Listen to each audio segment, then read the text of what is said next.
Remember us.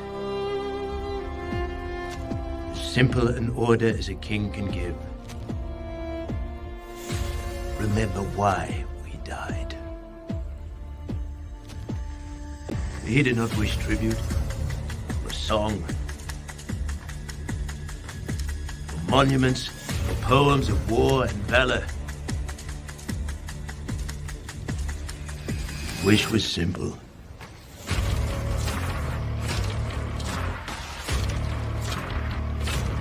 Remember us,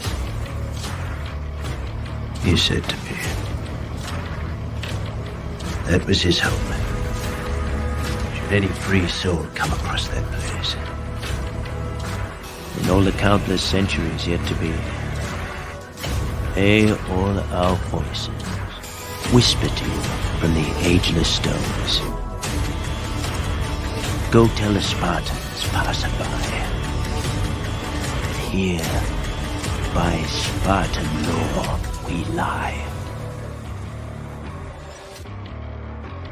And so my king died,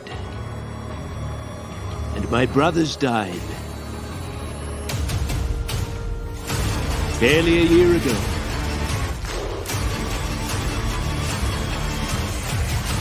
Long I've pondered my king's cryptic talk of victory. Time has proven him wise. For from free Greek to free Greek, the word was spread that bold Leonidas and his 300, so far from home, laid down their lives, not just for Sparta, but for all Greece, and the promise this country holds. Now, here on this rugged patch of earth called Plataea, Xerxes forged face obliteration!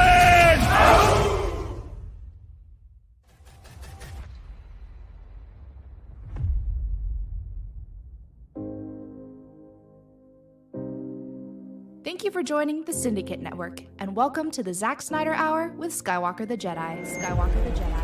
Skywalker the Jedi.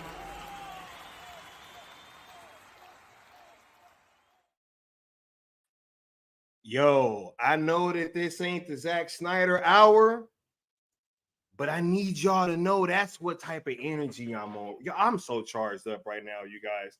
Yo, much love. Y'all could be anywhere else in the world right now, but you're here with me rocking out, and I appreciate that.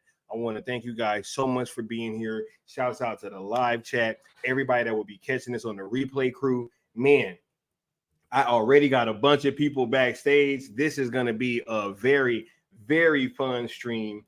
I told y'all I was going to have a packed panel for you guys, and yo, the fan base is not disappointing so far, and we just got this thing started. So look, we about to get through this real quick. Yeah, I mean, we're gonna start getting some of these panelists up here because I can't wait to talk Superman with some of these super fans. You dig? And it's a few people that mean a lot to me on this panel, so we really got to get to it. We really got to get to it, right? Real quick, just so y'all know, we're on the road to 2K. You know, as you already know, like, comment, subscribe, smash that like, you know, that notification bell, all that good stuff. I'm sorry, I'm trying to get through this real quick. These hashtags is why we here. You know, these hashtags. Hey, one of them was trending earlier. You dig? It's an engagement event going on Twitter right now. A whole bunch of stuff surrounding Zack Snyder trending. Rebel Moon director's cuts dropping. Twilight of the Gods. Superman Day. Whole lot of activity going on right now. You dig? So we trying to get that conclusion into that DC arc. So rock out with us if you choose. Just be positive. Don't mix the hashtags, and don't tag, mention, or quote tweet or anything like that. Anybody over at WBD, which is including but not limited to James Gunn. ZSJL to Netflix on YouTube and X/Twitter is where you need to be following to get all the pertinent information regarding ZSSM, as well as myself and Leon of the New Geeks. When y'all be giving super chats, they get tallied up. If you want your name scrolling across the bottom, like the homie Floyd Lawton does on this stream right here, All you gotta do is give super chats, and whoever donates the most will be sponsoring the following stream. Once again, head on over to intothepeople.com/salesesjl. We got some shirts up there right now that is supporting American Foundation for Suicide Prevention. I just got my cartoons and cereal shirts, y'all. So I'm gonna be looking forward to me rocking those out in the wild and on cartoons and cereal, including this upcoming weekend. You dig? So we got some brand new shirts up there right now from the good Austin, and shouts out to Necron for facilitating that with Into the People like he always does. Shouts out, homie. You dig? Man, this is I'm feeling great right now. So make sure that y'all get on over there right now, copy something, and support a great cause in the process. Let me get caught up with the chat real quick, and then we're gonna bring these panelists up here because we got a packed panel already. You dig? Man, y'all been killing it in the chat, yo. Whoa. Shout out to Hold My DualShock in here early. HMDS, you dig? Big fans of the channel, big supporter. I'm a big fan of their channel too. Man, great day, great day. Hey, just keep watching. You just might see him. You never know. You know, we got GDI in the building. What's going on? GDI. We got a Curly Ray in here early with a $20 super chat, yo, saying hello everyone, happy Superman Day. I hope I can make it. I have stuff I need to do tonight, but I'm still here rocking out with y'all and showing love for Rebel Moon. And what did y'all think of me at the cosplay contest? Yo, shouts out to the homie. This is what I mean about people actually like being out there and putting the work in, like in or IRL, as we say, like in real life, actually showing up to these things. And look, because y'all know I didn't did it. It ain't easy going to these places all dressed up. You know, like I wasn't even in the cosplay and all that like that. You know, I be getting dressed up for Halloween, but like, it takes some oomph. You know what I'm saying? And to really be able to do that. So shouts out to a Curly Ray. Go ahead and check out his Twitter profile. He was over there representing at the cosplay contest. You dig? Really, really holding it down. Shouts out to the big dog. We big fans of what you've been doing and that work that you've been putting in over here, bro. So let me go ahead and give you a drop real quick. And we gonna keep it pushing because I got to get these panel members up here. You dig? All right. Where is my drops? Here we go. Hold on. Let me give y'all this one real quick. Good stuff. Real quick, Shout out. Last question is, I want to ask you not about the legalities or like the probabilities or anything like that, but can you just speak to the resolve of your fan base that now that we're trying to get this thing sold to a third party? The fan base has consistently been amazing and consistently regardless of what I think, the fan base has their own ideas and they seem to win.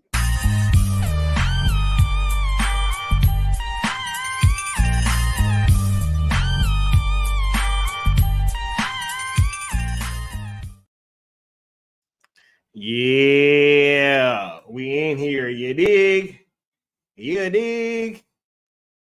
He said, Sky, let's see that false god shirt. Hey, wait, you mean this one? Hold on, let me move this real quick before I bring these. Yeah, you mean this one, you dig?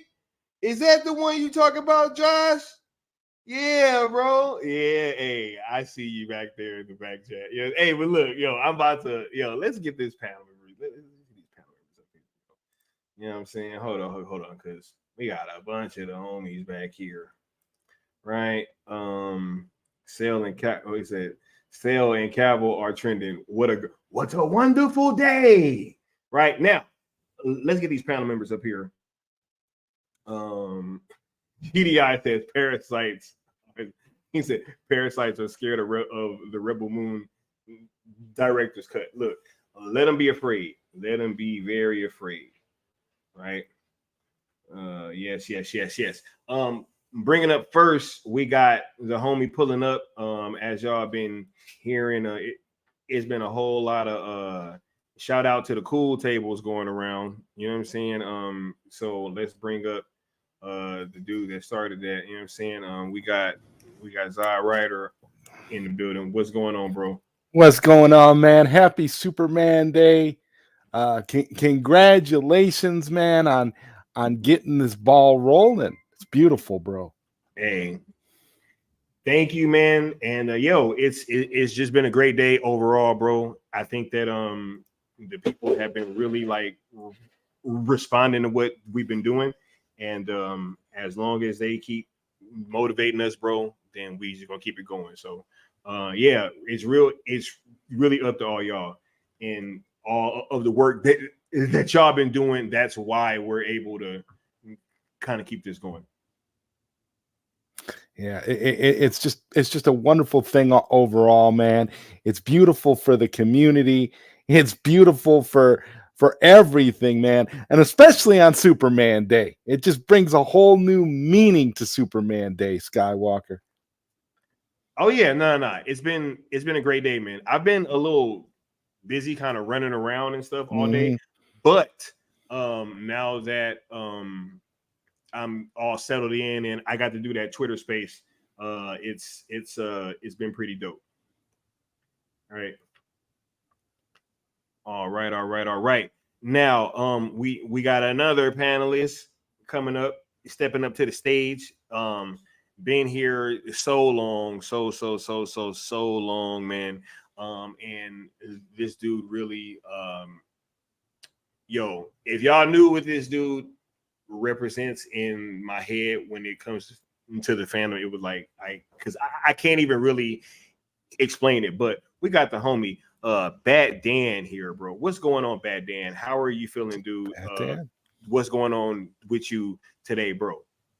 Well, I'm feeling pumped tonight. I was up late last night getting all my Superman Day trending posts scheduled since I had work today, but that's done now, and I'm been really happy to see the results. Seeing all Snyderverse to Netflix is trending, and it just shows Sky how far this campaign has really come. I mean, think about it. This campaign isn't even 2 years old yet. This campaign, publicly speaking, it came out January of 2023, and now it's another successful trending day.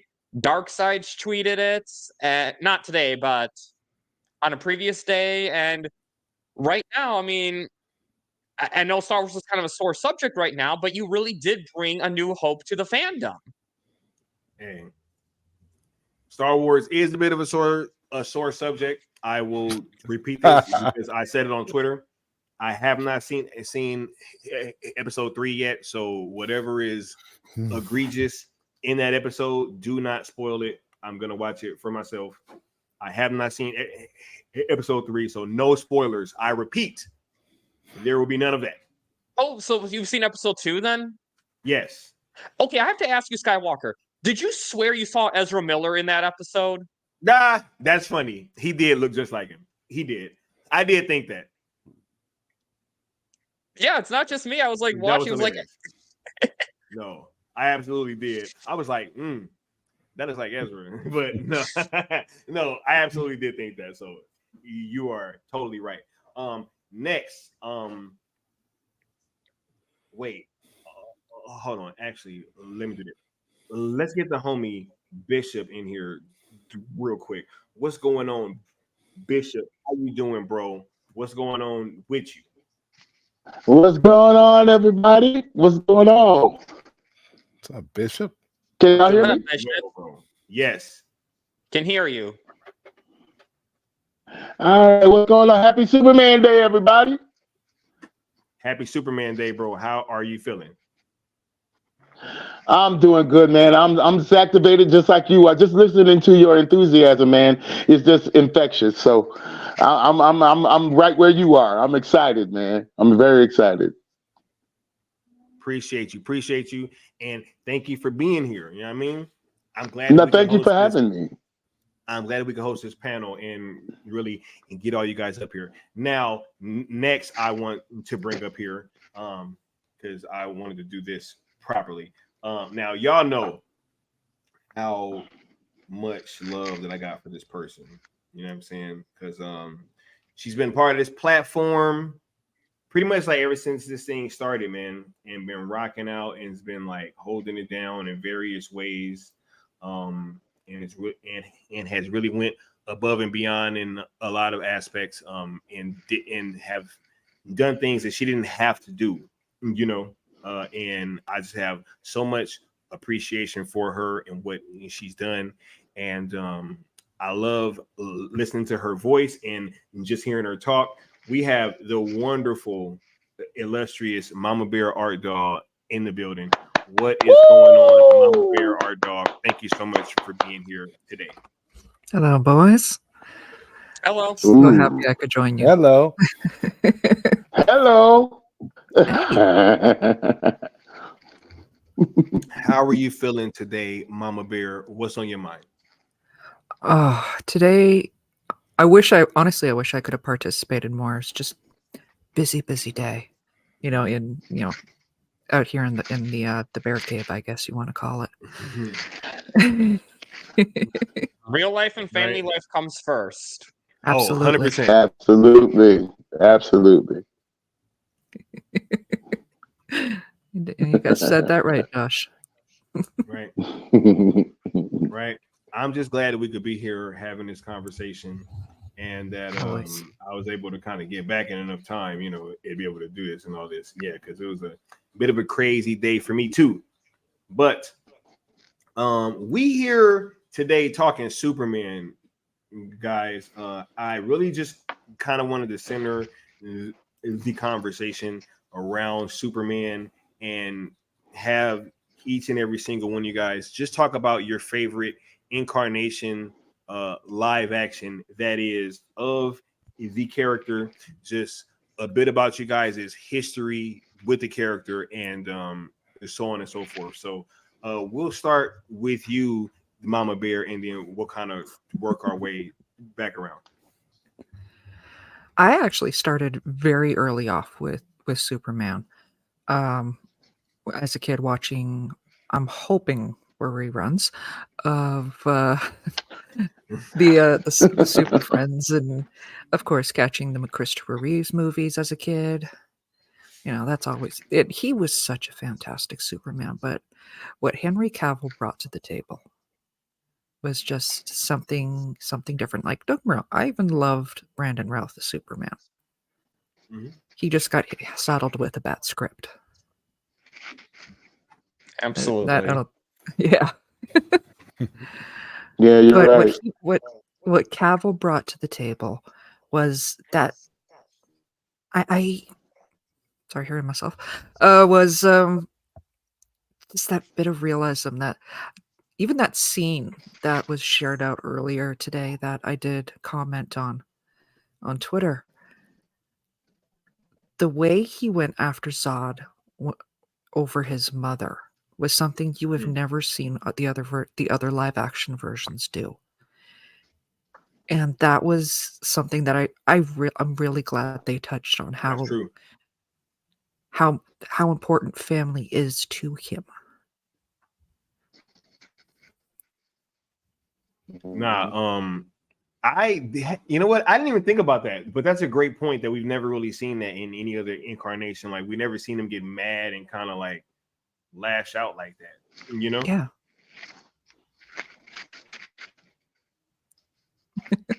Man. Would you say that there was anything else that really kind of separated the Cavill incarnation from others outside of that, or was that just like the main thing for you? Beyond that, the scene that really got me the most from Man of Steel was also when he goes to fly the first time. You know, just that moment of, you know, I'm not quite sure if belief is the right word I'm looking for, but him digging deep into himself to experience that, and we get to experience that whole thing alongside him. All of the other versions, George Reeve, Brandon Routh, you know, Christopher Reeve, they had already gone through that whole process, And that was something that it brought us along the journey that was him. And I think that's part of also why it's so easy to love this version. Yeah, I totally agree. I think that's one of the main things that has really drawn so many people to this version, that really differentiated itself from all these prior films, especially the Christopher Reeve one. Because it wasn't even just the Reeve one, but you also had the Superman and Lois incarnation. You had the Smallville thing going on. So there was a couple other Superman in between, right? That really kind of added to the overall general audience's mindset of Superman, right? So we got Bishop back. We'll let Bishop get in here. What was your take, Bishop, on this whole thing regarding Superman? What's your favorite version, and can you kind of speak to that a little bit? Well, sure. Well, see, I'm old school. I'm 53, so I know I don't look it, but I'm from the old school, so I'm a Christopher Reeve. I feel the same way about Christopher Reeve as I do Linda Carter with Wonder Woman. To me, those are the ones I grew up with, and the ones that made a big impact in my life. Especially coming from a little kid that just loves superheroes. So, but so he would actually be my number one. But Henry Cavill is a very, very, very, very close second to me, because to me, in my opinion, Henry Cavill is Christopher Reeves on steroids, if that makes sense. He's not he like still literally, but like figuratively. Right.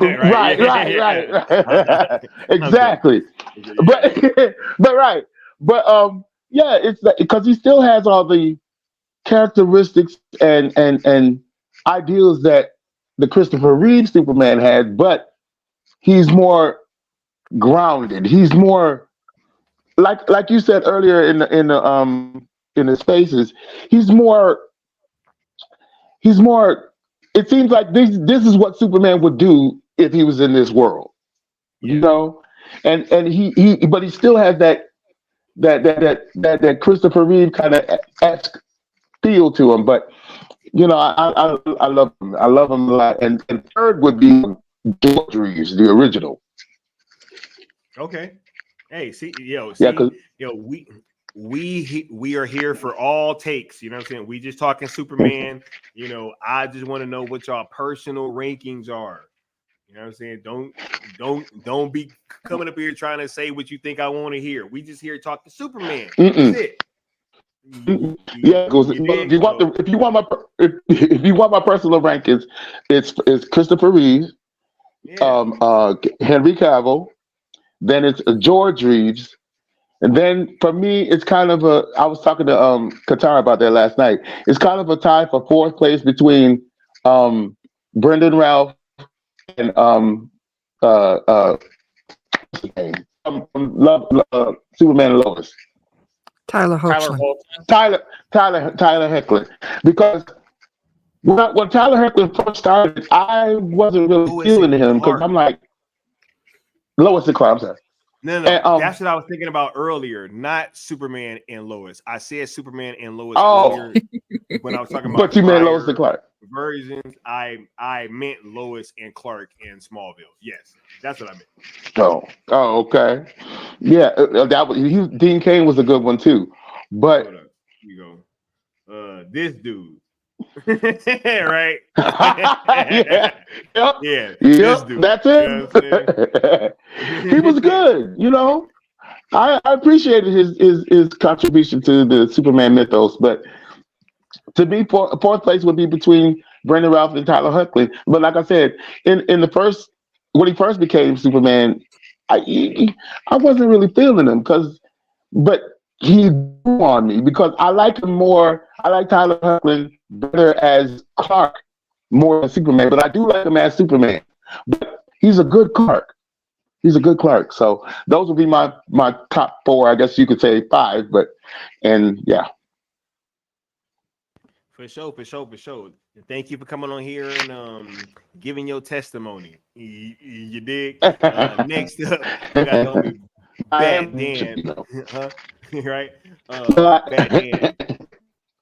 Who's your favorite Superman, bro? What's your favorite incarnation? Just go ahead and speak on it and a little bit of your history with the character in general. Okay, yeah. So I've grown up with Superman. I've seen a lot of different Superman iterations. I've seen Adventures of Superman with George Reeves. I've seen Lois and Clark with Dean Cain. I grew up on Smallville, a show that is now dead to me thanks to the behavior of Tom Welling, Michael Rosenbaum, John Glover, and the showrunners. I'm sorry, but throwing iteration at other actors who play the character is a bad look. It's very unprofessional and it's very pompous when I see behavior like that. So, unfortunate, but yeah, and also Justice League animated series and Superman the animated series. I've seen all the different Supermans, but I have to be honest with you. This is going to be a hot take to a lot of Superman fans. I thought Superman was a little overrated. I mean, I always loved Superman, but it's a weird contradiction. I did love Superman, but I still thought he was overrated at the same time. I thought he's just this do nothing wrong character who can never screw up. But that's what I love. Why I love Henry Cavill's Superman, and to me, he is my favorite. He will always be my favorite because I feel like we can all relate to him. We saw a guy how someone would actually struggle growing up with powers. We saw how the public would actually react to someone like Superman, the hardships that he's gone through. But through it all, even with the public hating him, he still turned out to be the hero that we all love. I mean, let's be honest here. If any one of us on this panel had Superman's powers and we were treated the way that Henry Cavill's Superman was treated in Man of Steel and Batman v Superman, I think a lot of us would go bad. I can't say that I could stay strong mentally and not snap. I'm human. And with the whole public, we're all human at the end of the day. We're all fallible. And it takes real inner strength to really resist going bad and staying on the path of righteousness and being the hero that we all know as Superman. And Henry Cavill was that through everything. But not just that, though. It's his behavior not acting as Superman, just Henry Cavill's actual behavior. Little stuff like saying that he refused to take steroids because he wanted to be a good role model for children who watch Superman, who see his Superman. The fact that he escorted his nephew to school when his nephew told everyone that his uncle was Superman and no one believed him. That's actually a true story if you don't know. A little boy was saying his uncle was Superman. No one believed him. So then his uncle went to school with him, and it was Henry Cavill. And it's such a great. That's cool. Such a great story. Yeah, the teacher actually scolded him for that. Really? I hope the teacher apologized. For real. Right. For real.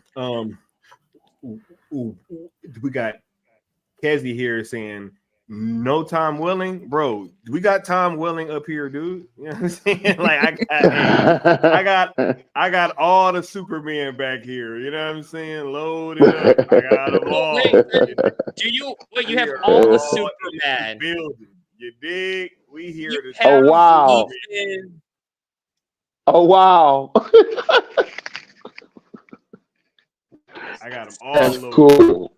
So I have to ask then, elephant in the room, do you have a certain Superman that we all don't really like right now? I think I already had that up here. I know who you're talking about. I don't know. I mean, look, if somebody really get up on here and say that that's their favorite Superman, I mean, hey, it is what it is. I don't know. Hey. We ain't even seen it yet. That's why I don't want to hear that, because we ain't even seen it yet. I don't even want to hear that shit. Like he's at least the favorite one to meme at this point. Right? Yeah, that's definitely true. And in all seriousness, this is why I love the Cell campaign, because unlike Restore, it doesn't require any other versions of Superman failing. If it fails on its own merit, but it doesn't fail because we were asking for Henry Cavill back. It allows for both to happen. It allows for both to flourish. And that's why it's so great, because I say this all the time. We're not asking for Henry Cavill to be Superman forever or for Zack Snyder to direct DC forever. We're just asking for the proper conclusion. Emphasize keyword here, Right. conclusion to the story that we all love. That's all. Yeah. That's all we want. And then we can move on. Everybody can go their merry way. Right. Man? Exactly. And I hope that DC, because I want DC to be a strong brand after we get the Snyderverse. I don't have confidence in this current iteration of DC coming up, but I have a feeling that the new buyers will reboot again, knowing DC's track record. And I want that iteration after that to be good. I want it to be a successful franchise, because it's the DC brand we're talking about here. Yeah. Who wouldn't, right? Guys, full exposure. When you were talking about certain Superman, I thought you were talking about Nick Nolte. You know why? Because the James Gunn Superman is nowhere registered in my mind. I'm sorry. I'm just not looking forward to it. I'm not. Yeah. I'm gonna watch it. I'm gonna watch it. Yeah. Yeah. Shout out to Nick Cage too. Right. Release the Muschietti cut. Show Nick actual footage as Superman. Right. Because I kind of enjoyed that. Right. Oh yeah. Look, but moving forward, Zod, what's your favorite Superman incarnation, bro? Can you speak to what this character is kind of meant for you, and just how you've engaged with him over your lifetime? I've been a Superman fan my entire life. I grew up as a baby in diapers. I had Superman pajamas and I just have loved Superman forever. And honestly, for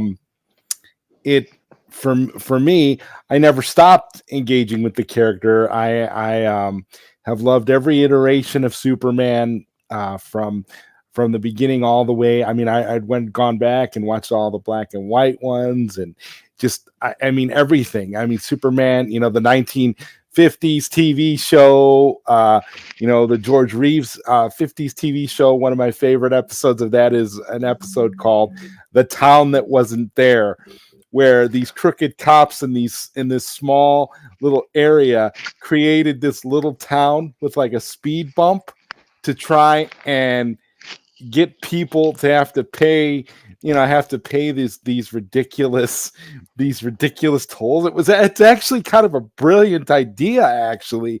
And for 1950s, it was something. It's just really funny, to go back and watch it today. But like, Bat Dan, I enjoyed the animated series and, the Justice League animated series and all that, and kind of, delved in. So I have I'm very, very passionate about Superman. That's one of the reasons why I'm Zod Ryder, and I just and I love Christopher Reeve. Don't get me wrong, Christopher Reeve is great. If it wasn't for Christopher Reeve, we probably wouldn't have Henry Cavill.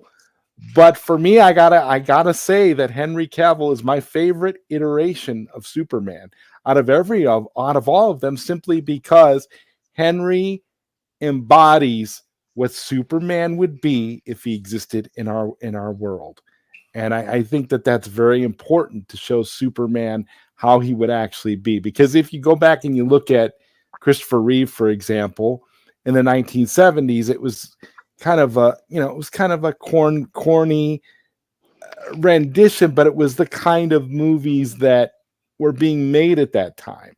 So you kind of have to look at the time period. And I remember seeing something where Richard Donner, I believe this was shortly after Man of Steel came out. I believe it was Richard Donner who came out and said, well, Zack Snyder is making Superman, telling Superman stories the way we wanted to tell them back in the 70s, but we couldn't do that because Warner Brothers didn't want that. It wasn't something that Warner Brothers felt the audience was ready for, and hence we know what Warner Brothers is all about, right? Being here for the Cell movement, we know exactly what we're dealing with, which is why we don't engage with them anymore. But yeah, no, for me, it's Henry Cavill all the way. I don't have a ranking system like the way like Bishop was doing. I can't really rank them. All I can say for sure is for me, Henry Cavill is essentially the definitive Superman at this point. And I don't care who comes after. I don't care what this cornball does, this new Superman. I don't care what he does. He's never going to embody the role the way Henry Cavill is Superman, if you ask me. So I'm gonna just leave it at that. I can't, for me it's like Christopher Reeve, paved the way for us to get the real Superman. That's how I feel in a nutshell. A lot of times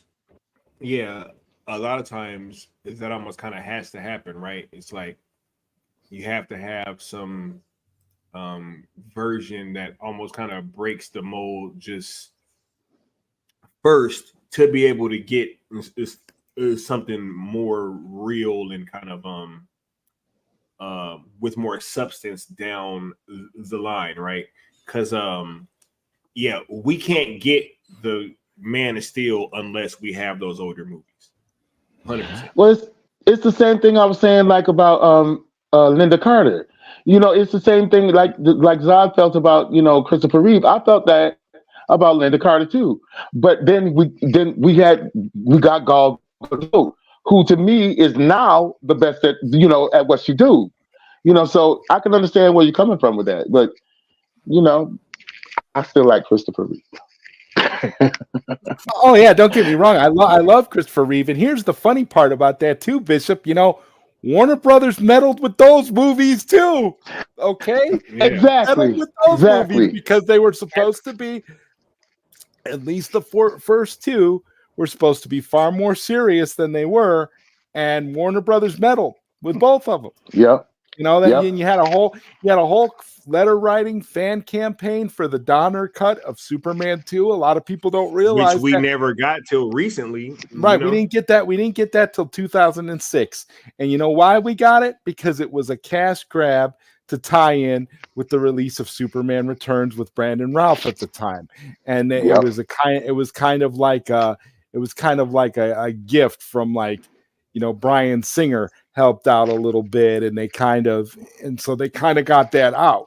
But it took forever. It was, you talk about fighting for a movie. Imagine being fans in that campaign fighting to get the Richard Donner cut of Superman 2, seeing all of these pictures and stills of Marlon Brando in Superman 2 in magazines and never being able to actually see it all until 2006.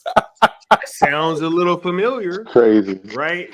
It sounds a little familiar with people seeing pictures of a version of a movie that they never got, and it's like, wait a minute, you're telling me that this thing doesn't exist, but I'm seeing pictures from stuff that wasn't in the version that I saw. How you gonna tell me that this thing it's is real? Typical Warner Brothers. It's Warner Brothers culture. Warner Brothers is actually their own worst enemy when it comes to these properties, if you think about it, because not allowing the creatives to do what they want and then not giving the fan base what they want it's just bad for business. It's never a good decision to do that, but they don't learn from their mistakes. And again, the Cell movement is a testament to that, right? They don't learn from their mistakes. So it's let's not engage with them at all. That's why we kept the conversation strictly going forward with Netflix. And that's why it's only been infinitely easier since we've decided to do that. You know what I'm saying? And especially as of late. So for sure, I'll kind of toss this out there because with myself, can you guys kind of speak to this? Because Growing up, while I liked Superman, I was way more of a Batman fan, right? So when Superman the animated series came out, that's really when I first started coming around. I was like, oh, I actually kind of like this dude, and then when we had Man of Steel, that's kind of like when that barrier was kind of fully broken. Can you guys speak to that? Just to like differentiate the way that the general audience kind of saw Superman before that movie came out and then after. I'll go Mama Bear first. Okay. I don't think any of us really want to talk over each other. I really can't speak much in the way of general audience because, I grew up around this stuff much like a lot of the guys on the panel here. But for me, I'm with you. I struggled with Superman a lot because, like, right from Word Go all the way through until Snyder, they really painted him out as this Boy Scout that, like, I think it was Batman that said that really can't do no wrong. And there was nothing at that point really interesting about that or something you can actually relate to. Like, personally, I'm a Catwoman fan. I love the complexity of the character. Of course, Linda Reeves Carter, Linda Carter, I was always there. I grew up on that one too. But for me, it was because she is flawed. And that was something we never really saw Superman struggle with, was anything that wasn't just, he's the good old Boy Scout. Where Batman struggled with stuff, everyone else in that universe did, but he didn't. Mm-hmm. I don't know if that's making any sense, but it was making a whole bunch of sense. Mm-hmm. I kind of feel the same way. Because what did it for me? I'm sorry, Mama. Were you done, Mama Bear? I'm done, baby. It's okay. Okay. For me, what really did it, like you said, growing up, I liked Superman, but to me, he was just always OP. It's like nothing. If you got a problem that you need to solve, just call Superman. It's over. That's how I used to feel about it until I forgot the animated movie where he was fighting someone. I can't remember who it was, but he finally got a chance to let go. And I never thought of it like, yeah, he's holding back most of the time. I think that was And that Darkseid he was fighting. Yeah. I think so. No, thank you. I finally get a chance to let loose. Chance to let loose. And when he let loose, oh my God. So that was did for me. Because see, I like characters where they're powerful, but there's always that certain extra level of power that you have to tap into. When all the chips are down and the circumstances seem like it's hopeless, but you dig down deep and you find that extra power that take you to another level. I like that. And when I saw that, that's what it reminded me of. And I never really put it together all these years of liking Superman. I never put it together that he's holding back most of the time. It never really registered with me like that until I saw that animated movie, and I was like, "Wow, that's deep. That's deep." To actually have to constantly keep yourself in check. I mean, that's a testimony to us as people, anyways. That we have to have that kind of right. We have to have that kind of restraint in life. We can't just go around throwing it all at people. We have to have that. What in the Christian world we call it temperance, which is self-control. And we all it's I like that about him. I like that about him. It's the same like with Storm from the X-Men. I know there's Marvel, but she has to constantly keep her emotions and self in check, or her powers will go crazy. And I like that kind Yeah. of scenario. I like Yeah, that kind of nah, scenario. yeah. I think it really goes to that whole self-restraint angle, and it makes it into where you are forced to kind of see that these people are constantly having to live in this world of like having to be careful and hold yourself back. You know what I mean? Basically walking on Yeah. eggshells. Oh yeah. Yeah. No. Oh no. I got it for sure. Yeah. But I did want to kind of take 1 second because I saw something happening in the chat real quick that I just wanted to touch on. I saw Izzy having a conversation with SPR, and y'all talking about Netflix and them getting the Snyderverse. And he says that won't happen anytime soon. Unfortunately, speaking to Netflix getting the rights, and saying Netflix doesn't partake in huge IP films like that usually, and would rather create original products that can spawn more content on the service. I would say, are they're focusing on original IPs like Beverly Hills Cop, or Lucifer, DC, Lucifer, Glass Onion, because that was original, right? I mean, Yeah. there certainly wasn't a movie before that in that franchise. Was it before it went to Netflix? Right? I think so. I mean, no, it's just been like, yo, these are literally conversations that we've been having for like over a year.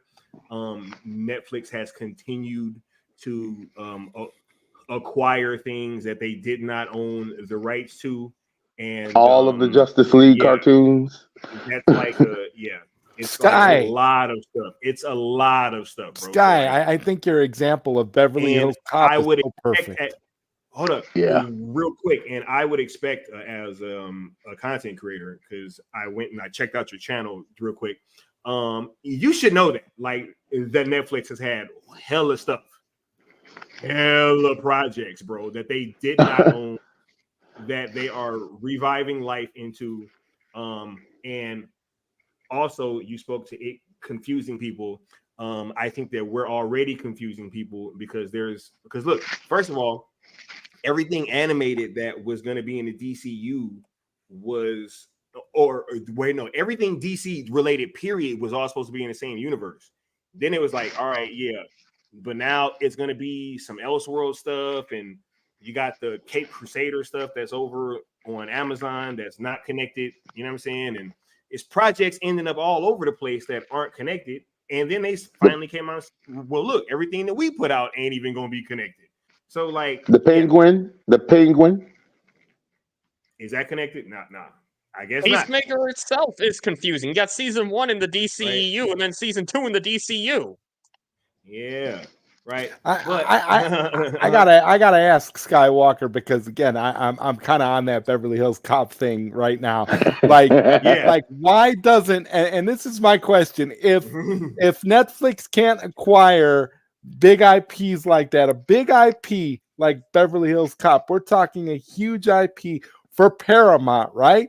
Paramount has their own streaming service, so wouldn't you think that Paramount having their own, wouldn't Paramount want Beverly Hills Cop 4? Hey, that's actually a great point. That's actually a great point. Real quick, I do gotta bring up another panelist though, real quick. One half of the Lethal Geeks is incoming. You dig? We got the homie Castello's Way. Phil, what's going on, bro? How is you feeling, my dude? Hey guys, glad to have you on the panel. How you feeling today, Brody? Can you guys hear me? Yes, we can. Yep. All right, cool. No, dude, it's been a happy Superman Day, guys. I've been doing good, been busy like crazy, but here celebrating with you guys. Hey, we appreciate you stopping through. You dig, and you can go ahead and get your take on who you feel that your favorite Superman is.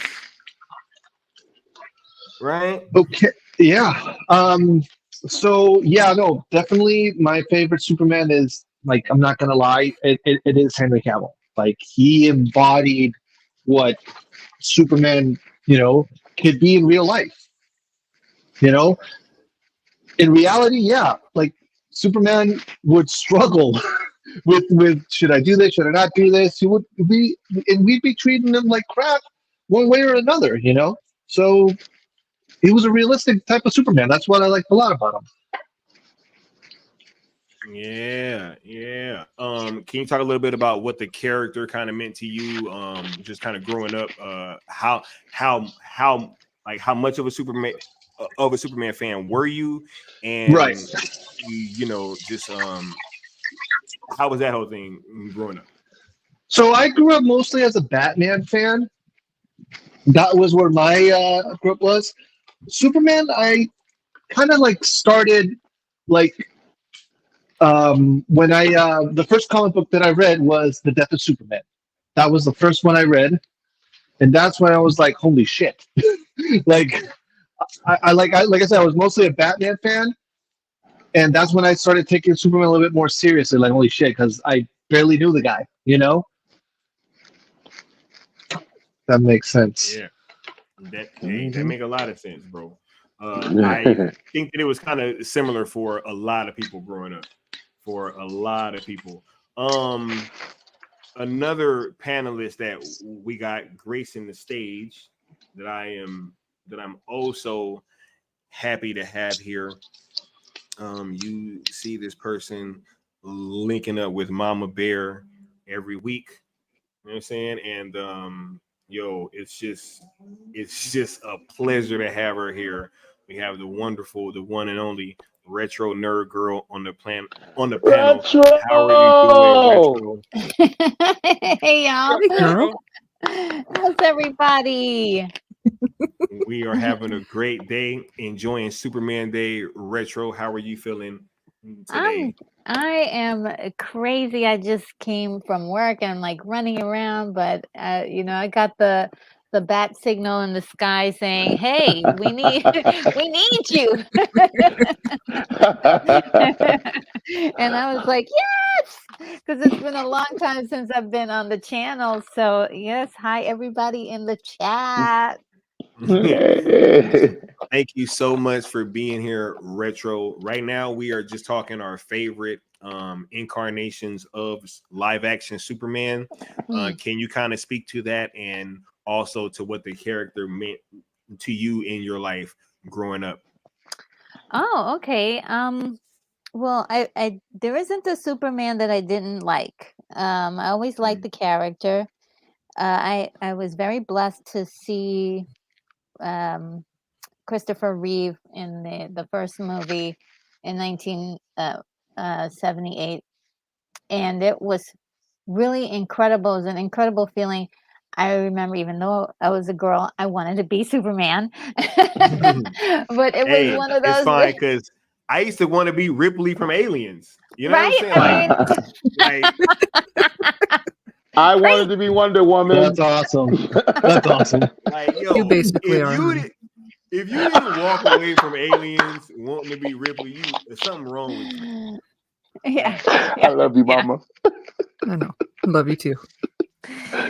By the way, everybody on the panel, also good to see you guys. Like I said, I miss seeing you guys. Yeah. Great to see you, Retro, as always. Yeah.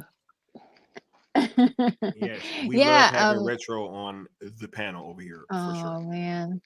I have a lot of love for Superman. I even loved the Superman Return. I thought Brandon Routh did a very good rendition of Superman, but unfortunately the script it had some really good ideas, but it just wasn't good enough. I thought maybe they could have done a second one and maybe that would have kicked off, but Warner Brothers, if it doesn't make any money, they usually don't continue. So Unless you're it- James Gunn. unless you're Aha. somebody. It made money, but see, the thing is though, retro, Aha. Shots fired. Shots fired. retro. It You got are said, correct, Let's face it, sir. most of us were thinking it anyway. it made money, but it. Yeah. Wait. Hold on, y'all. I think that somebody got something to say about that. You see this all the time at the level of a top producer who, between them or separately, will make flop after flop after flop after flop. I'm not going to name them, but I know who they are. And I love that. That clip never so gets much. old. That never gets old. It's a great clip, but It's- yeah, Superman. Breaking up, Bishop.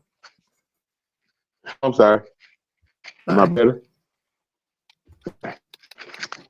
Yeah, I mean, Superman is a symbol of hope, right? And so I think for a lot of people, I mean, for myself personally, when I was little, I had a lot of bullies that, I mean, I definitely deserved the name nerd because I was a scrawny little nerd.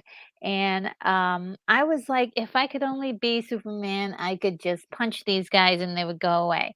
Uh, or I could just fly away to a moon somewhere and hang out there. And he just represented the person who stood up for the little guy, right? Those unsurmountable problems that you may have had in your world. And here's this person who is so strong and so, could just come in there and like take care of the problem. And so I always loved Superman. He was great. Yeah, just fantastic. And Cavill is, I think, at first I rejected him. I was like, who is this? I was like, this is, he's a Brit, and so I was like, I don't know about this. And I had a friend say, no, I think you would really like it, like the movie. And when I saw Man of Steel for the first time, I was just like, wow. I was blown away, especially what really got me was the relationship between Superman and Lois. That was, I was like, oh, so that's why this works.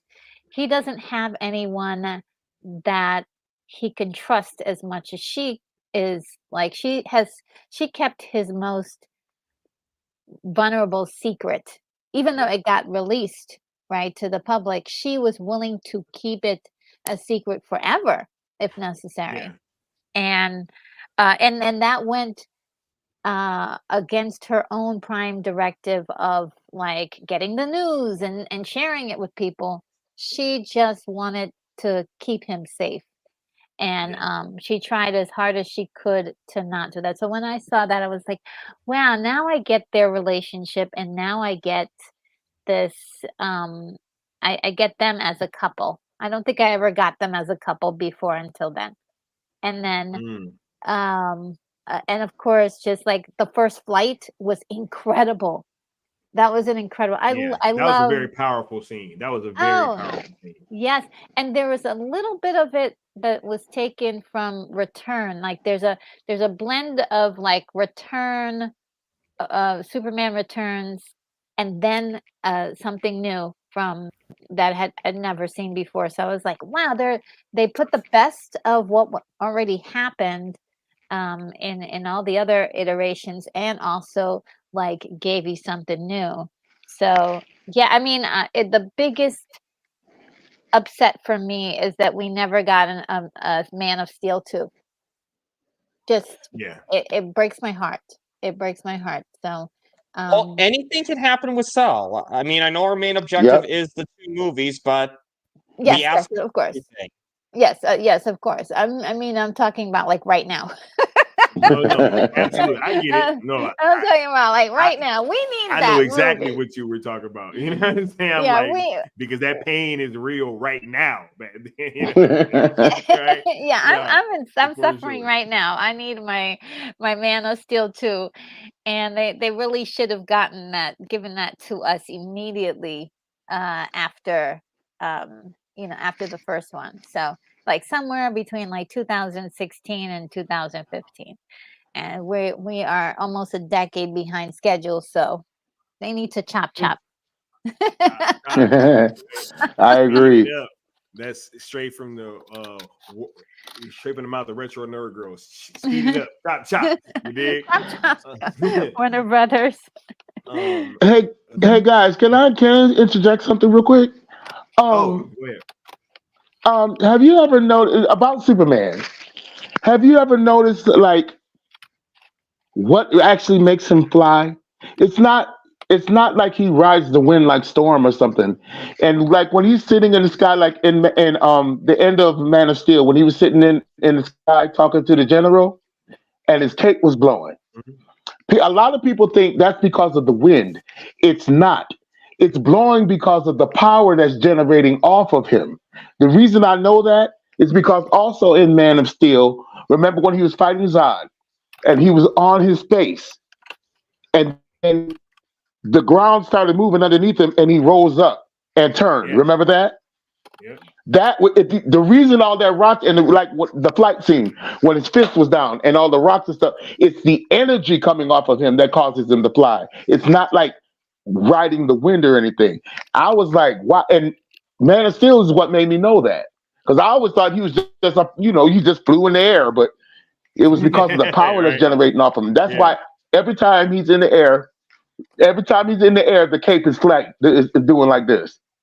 That cape flap is That's cool. Just like in Batman v Superman when he stopped the can you hear me?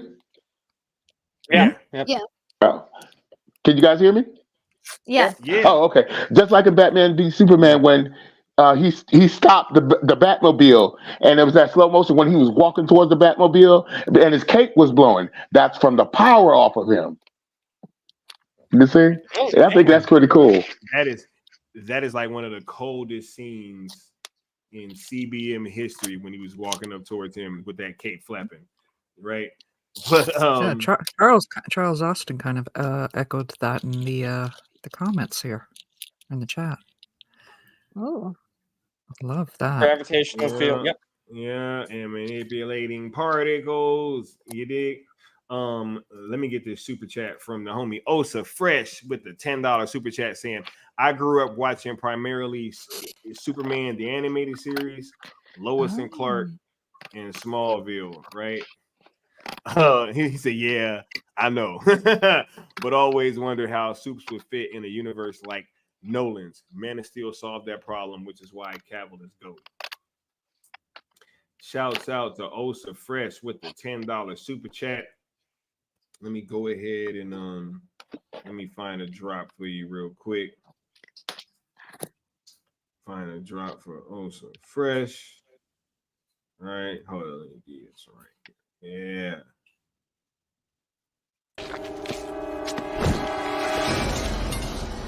You hear that, Mr. Anderson? That is the sound of inevitability.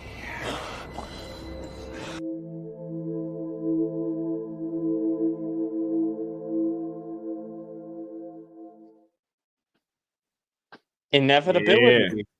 Yeah. Inevitability. Where's right? integrity when you need him? Right? Watch him pop up in the chat. You know what I'm saying? Right? We're gonna pop up like, hey, did somebody say I heard inevitable? Right?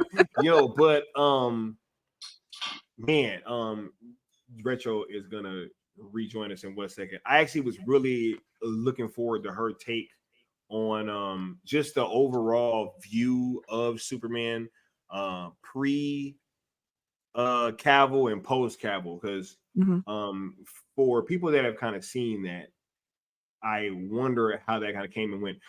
Can you speak to that too, Mama Bear, on just how that looked from your perspective, Pre-Cavill and post. Oh, absolutely. And honestly, I agree with you. I'm looking forward to hearing her thoughts on it too. That's been the fun thing about recording with her. She is such a great perspective on a lot of these things.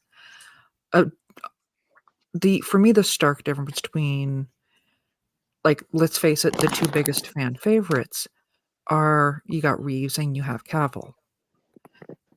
Reeves, and it's really the biggest difference for me was how they portray Clark. And Clark's portrayal is largely a reflection of how they see humanity as a whole. Yeah. Where Reeves was, very fumbling, kind of goofy, did his best to look, I don't even want to quite say inconspicuous, but not important. I think it's the better aspect. I agree. Where Clark, he really did look like somebody that, honestly, I think would have a better chance, Cavill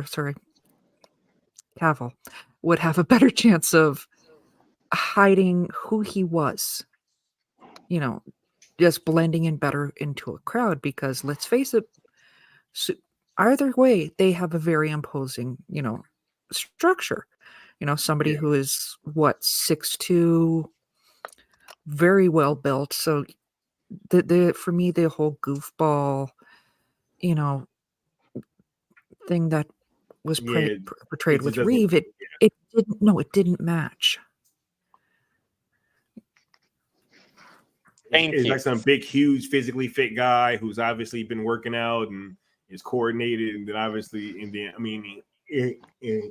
every time you see him, he's like bumbling over everybody. It wouldn't really make sense, you know what I'm saying? Like, over you're in the gym all the time, bro, but you're falling all over the place. Like, get out of here. Those waves would have like crushed. But that's exactly what they want. That's what the Warner Brothers old school want. They want to go back to that type of Superman. Yeah. It doesn't work anymore. It just doesn't. No, not at all. I always wondered how did they put that? Sorry. That Superman is meant. Go ahead. That Superman is meant for another era and another time. The people that can appreciate that kind of Superman are, I hate to say it, like basically long gone by now, because nobody wants to see that. They don't want the saving the cat out of a tree. They want to see him deal with real life issues. If he was really in this world, and see how he would handle it. Yeah. Retro, I wanted to get your take specifically on, can you kind of speak to just from your perspective, the general audience's perception of Superman was pre-Cavill and then post? From my recollection,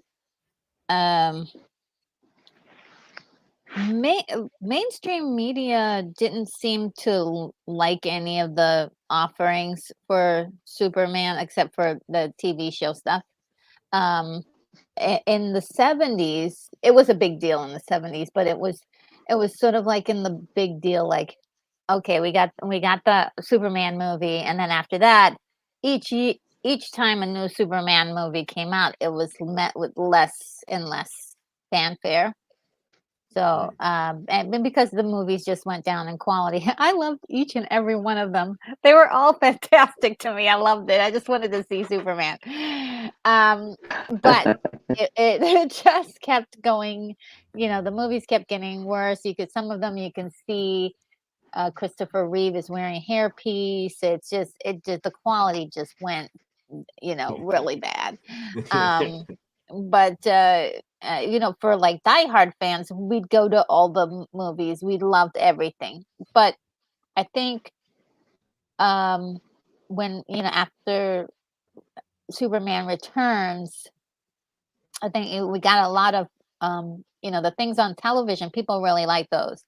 I really liked Lois and Clark, which I never got into, and Smallville, which I kind of got into and then got out of, and then got back into. It was actually well done for a TV show, but I didn't enjoy it as much because I really wanted the part where Superman was Superman, not Superboy, or like the lovey-dovey stuff that was going on the Lois and Clark show.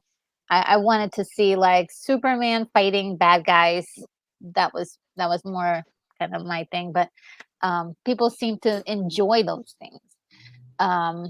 When Man of Steel was very interesting because there were a lot of people who absolutely loved the movie, but we had some people who were, and they were not a huge majority as much as you hear even now, of people who were very upset at the neck snap thing. They were very, very upset at it.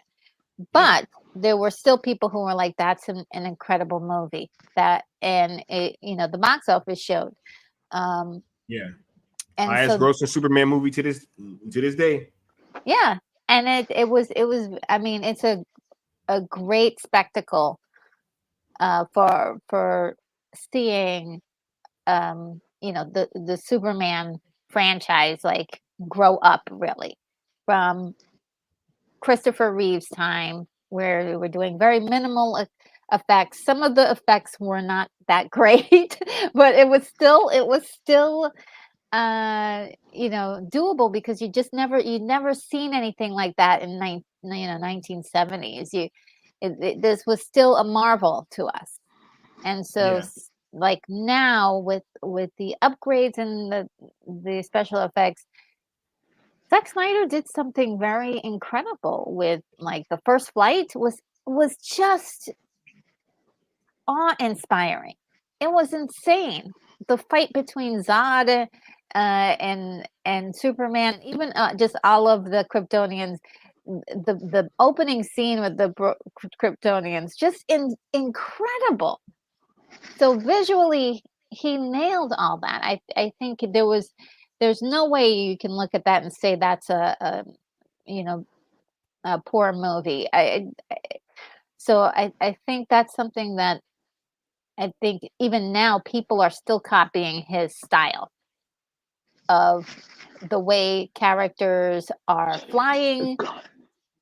and all of the MCU, the way characters fly, the way people are using their powers. It's just incredible how he's influenced so many filmmakers. So yeah. Zack Snyder is the blueprint. Christopher Nolan himself said so. I was about to say, he was like, I don't see a sci-fi superhero movie where it ain't where it ain't influenced by Zack. You know what I'm saying? Christopher Nolan. Well, know what's up. Well, you know that James Gunn, he doesn't. He's not influenced by him. He just likes him as a guy. That's all. That's all. Hey, yo. Matter of fact, wait, what were you gonna say, Mama Bear? I was gonna echo that. Yeah, didn't somebody else say he was the blueprint?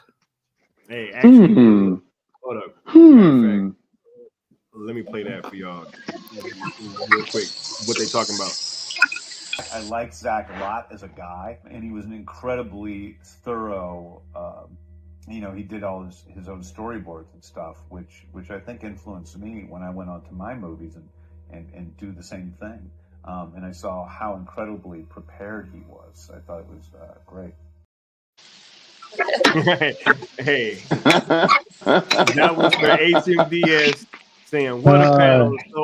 So awesome to see all of you on one screen. Great work, Skywalker." Shouts out to HMDS show. Hold my DualShock, holding it down. Hold my DualShock. Yes, but we got another panelist up here. We got a Curly Ray in the building. What's going on, a Curly Ray? How are you feeling, bro?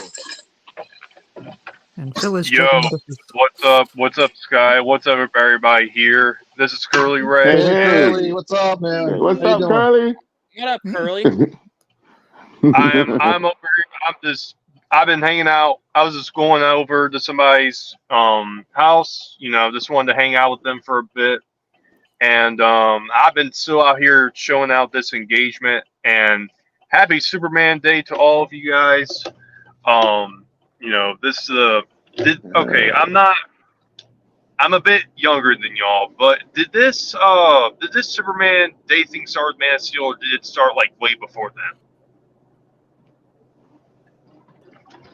Wait, what was your question? I couldn't hear the last part. Did Superman Day, did this start like during when Man of Steel came out, or is this like something like from way back then? Yes. Okay. It was in preparation of Man of Steel coming out. Okay. Oh, I didn't know that. Yeah, it was in 2013. This was in 2013, if I'm not mistaken. I think it was 2013, right, Zod? Yes, sir. Yeah, see? That'd be why I missed it. Me too. Yeah, I'm currently driving right now. There's gonna be a certain place I go to that's I'm gonna be out of range for a bit. So just for like maybe 5 minutes. I just wanted to give y'all the heads up on there. Now, before I get to that area, I will say, 11 years since Man of Steel came out. That's time is flying for me at least. Us too. Man. Excuse me? It was like yesterday, right? Yep. It sure does. Because, like, I remember one of the memories I've had going to see Man of Steel in the cinema.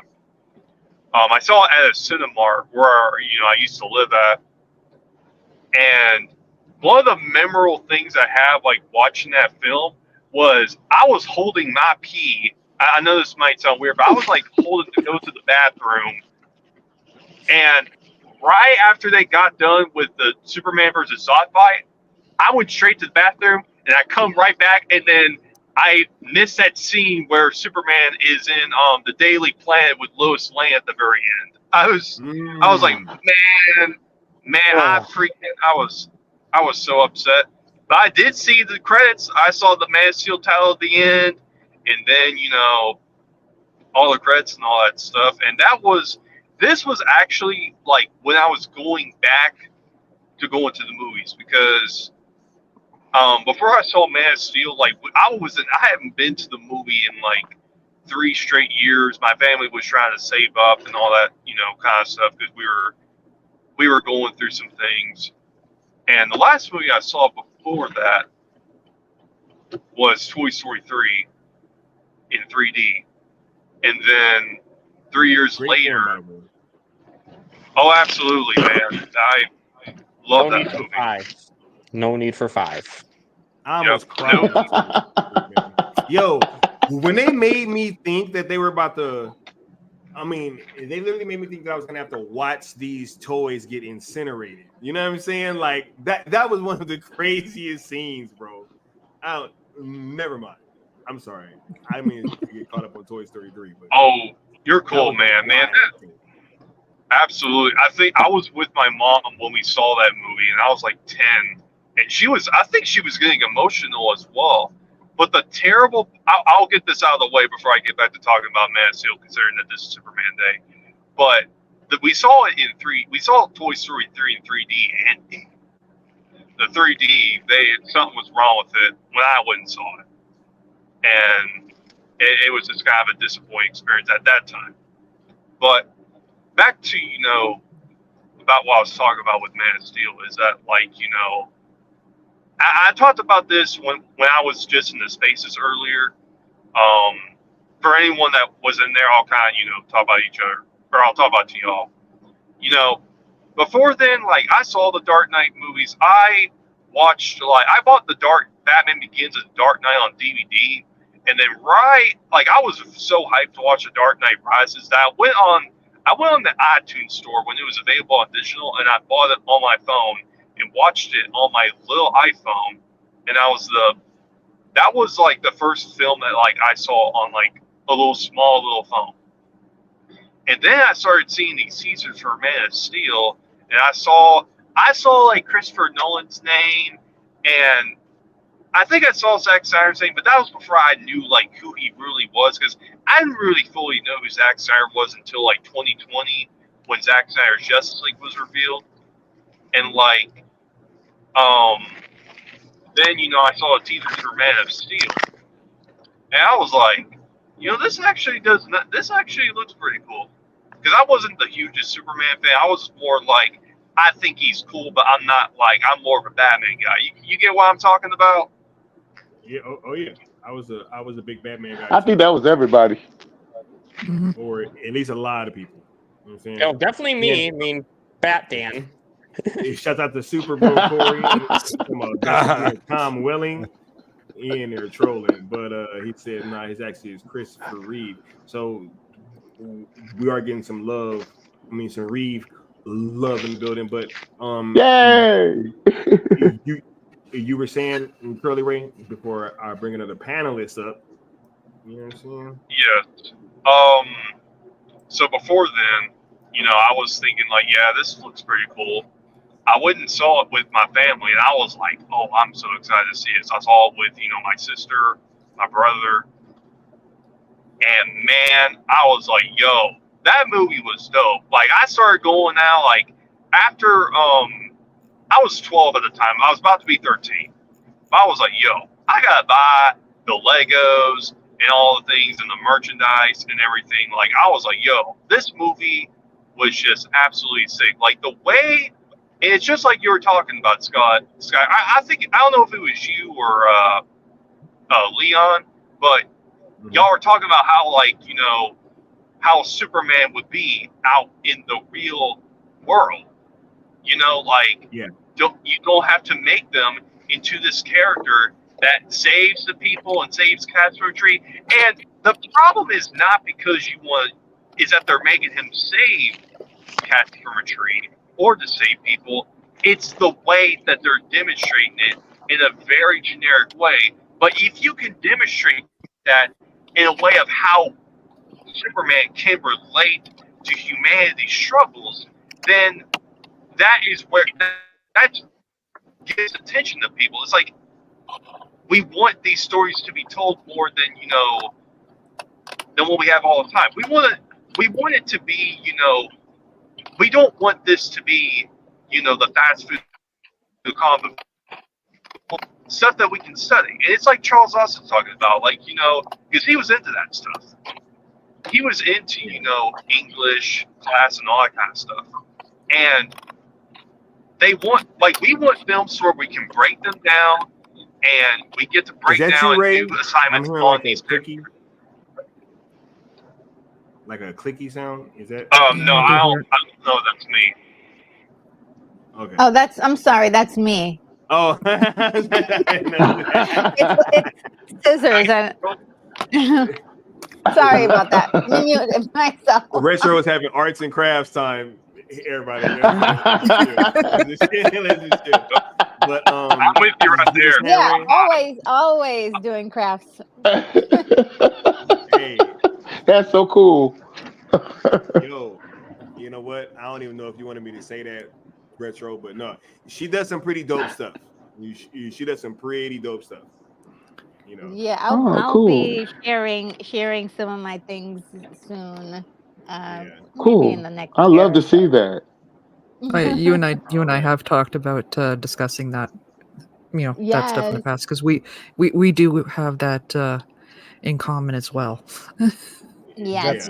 Awesome. Oh. Yeah, we're working on things. you guys need to put a show together. Yeah, another one. But Curly Ray, you want to go ahead and wrap up before I bring the next panelist up? I think that might be it for now. I'm about to be in that area that I was talking about with some back signals. So you're feel free to go ahead and bring up the next panelman, and I will be back whenever I leave that dead zone. You dig. We will have a Curly Ray back in here whenever he is through with that part where he ain't got no reception. But yo, this next panelist, can't wait to bring them up here. Man, y'all have seen me over on their platform a whole lot. on Fan Rant Thursdays. I've been having a ball having these conversations with them. They got their Monday catch up series that I've been catching up with as well, as so to speak. Hey, right? But no, we got the one and only Andy and Katie over here from HMDS Hold My Dual Shock Reviews. How are you guys? Hey, how you today? doing, guys? How y'all Welcome. feeling? Great, guys. Hello. How's everybody? Doing Hey. good. Cool. Day. Doing good. Yeah. How are you Yeah, two happy doing? Superman Day. Happy Superman Day. We're over here talking favorite iterations of live action Superman and just what the character kind of meant to you guys growing up. And just take it away. You want to go first?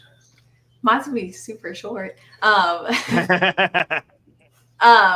no, growing up, I wasn't super into like DC and comic books and stuff like that. But once I got older, I was more into like Superman, Batman, because I personally like action movies.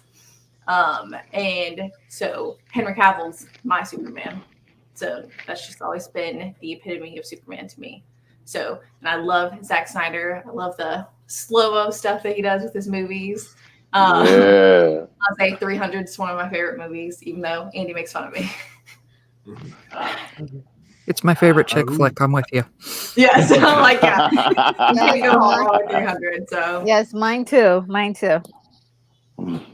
Well, I'm not a chick, but I like it too. I think I know why. You know what I'm saying? But Andy, what about you? What's your favorite iteration of like live action Superman? And can you kind of speak to? I mean, did the character resonate with you at all growing up, or like what was that kind of like for you?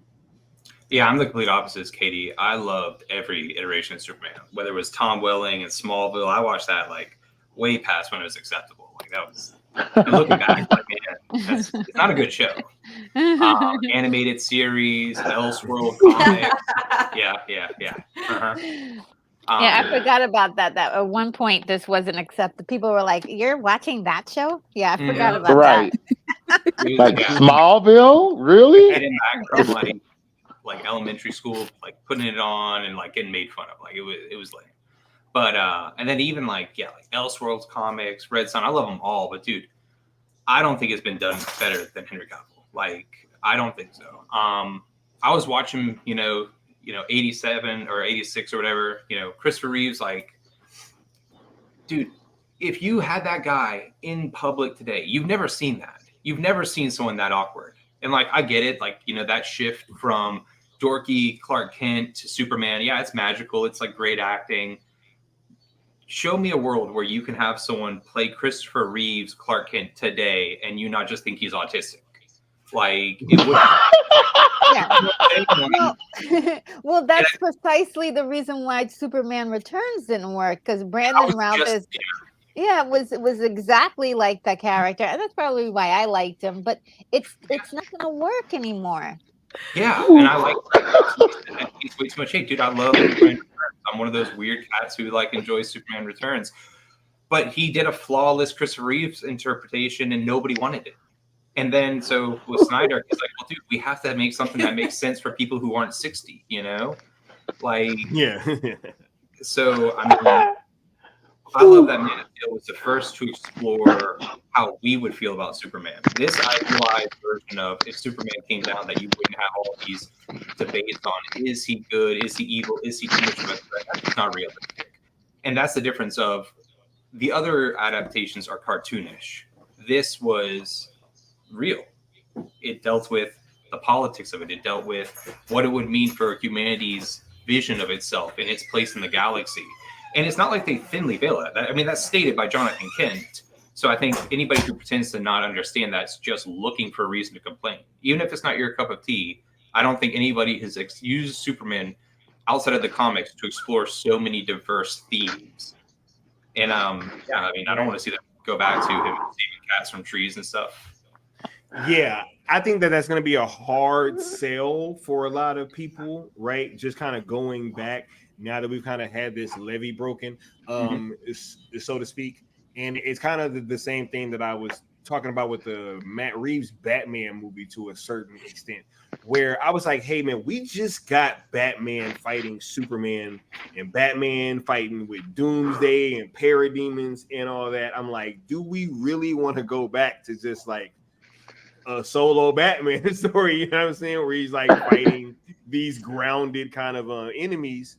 And while that film did make a great amount of money and they are fleshing out that universe still, there's obviously been some hesitancy on some levels, right, about going forward, even though it did make all that money. So I also had a high budget though too, didn't it? Didn't the Batman also have a very high budget? Yeah. Yes. So, not as much money as a Batman film should have made, and Gunn says it's not being canceled, and we know Gunn's a liar, so probably that means it is being canceled. I think a lot of the problem there is the fact that we had just come off of Nolan's Dark Knight trilogy. We had a grounded Batman. We had with earthly villains and stuff. So yeah, it's a very jarring transition to go from what Zack Snyder was doing over to Matt Reeves, especially without getting a conclusion to what Zack was doing. So yeah. Please, just as long as we do not have a Batman who walks up to the villain's lair and knocks on the door.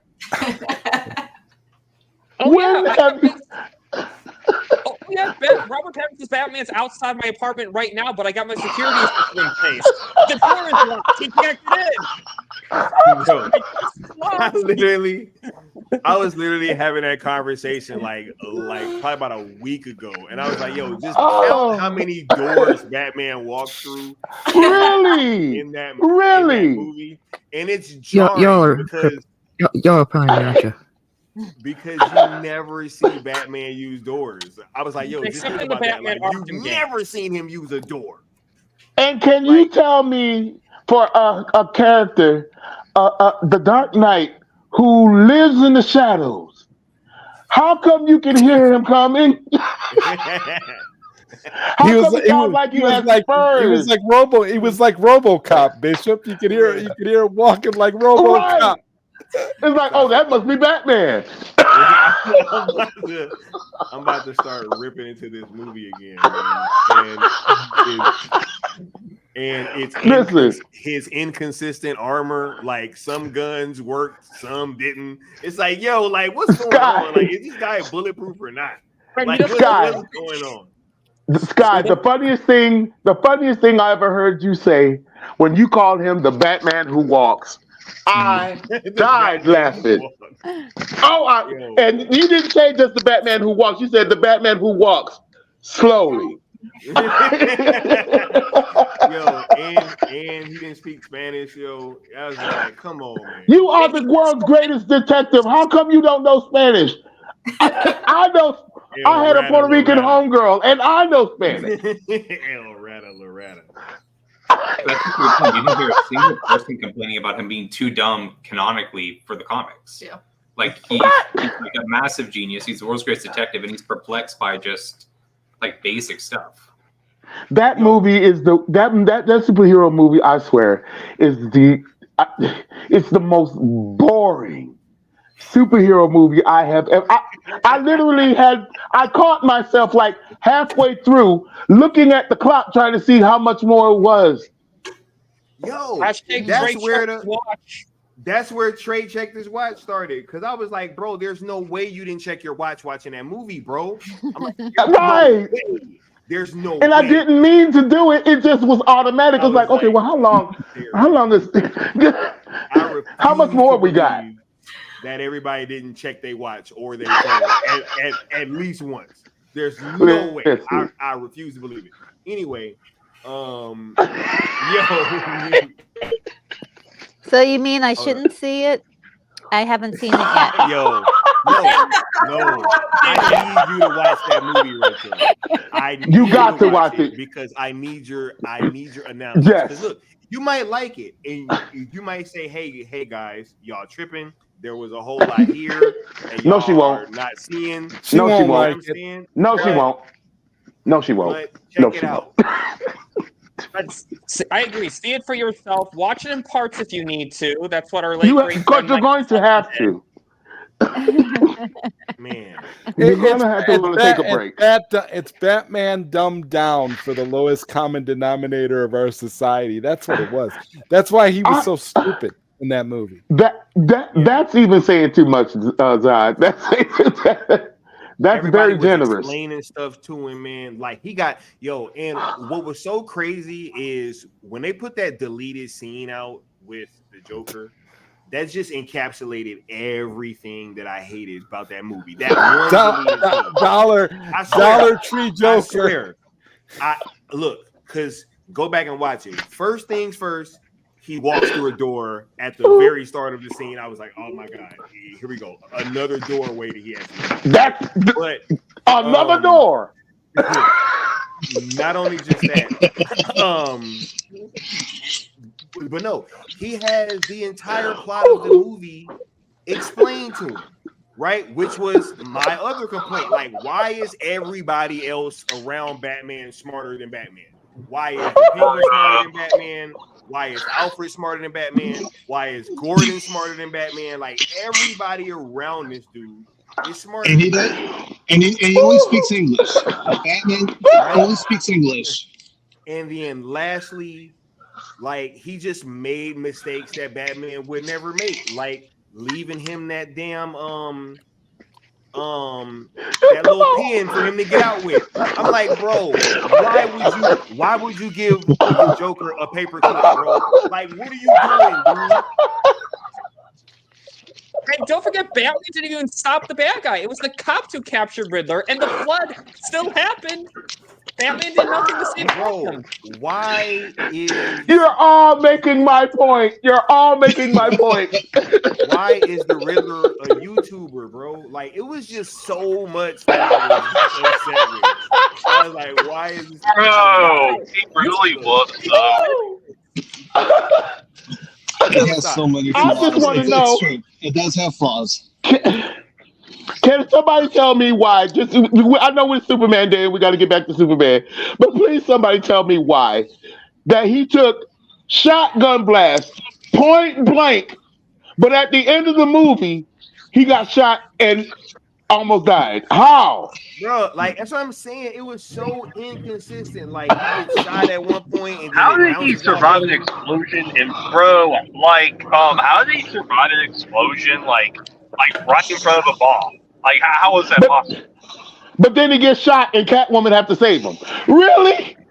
Bro, he got shot with an assault rifle, with a machine gun, and they all bounced off. That's what It Matt was in the Reeves trailer. gets. That's what Matt Reeves gets for using ChatGPT to write his script. He ran. Yo, they ran, Good was that. They ran my boy's script, Wozniak, through that Chat GPT filter, and they were Right. like, "Yo, just Yeah. go ahead." Yeah. Anyway, Hey, y'all. let me- Was it who was talking? The Bishop? I was gonna let you say your thing, and then I was gonna talk about something. Whenever you get done doing what you're doing. No, that was me actually. I was just gonna say I really want to know whose idea it was to turn the Riddler into Pickle Rick.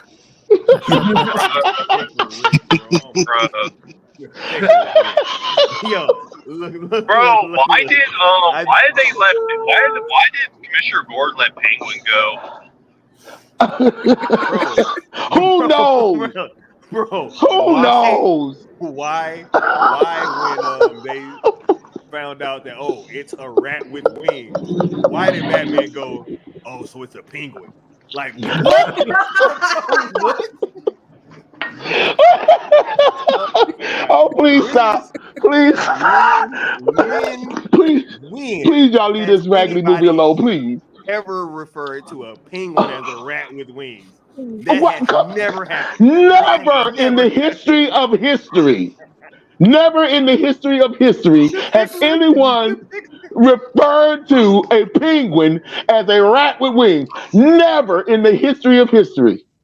Oh my god! Even Gordon was like, "Are you sure, bro? Like, what are you talking about?" Dude, look. Anyway, And did you notice? look. And did you notice when he didn't know that Spanish word? Did you look up? Did you see how Penguin and Gordon looked at him?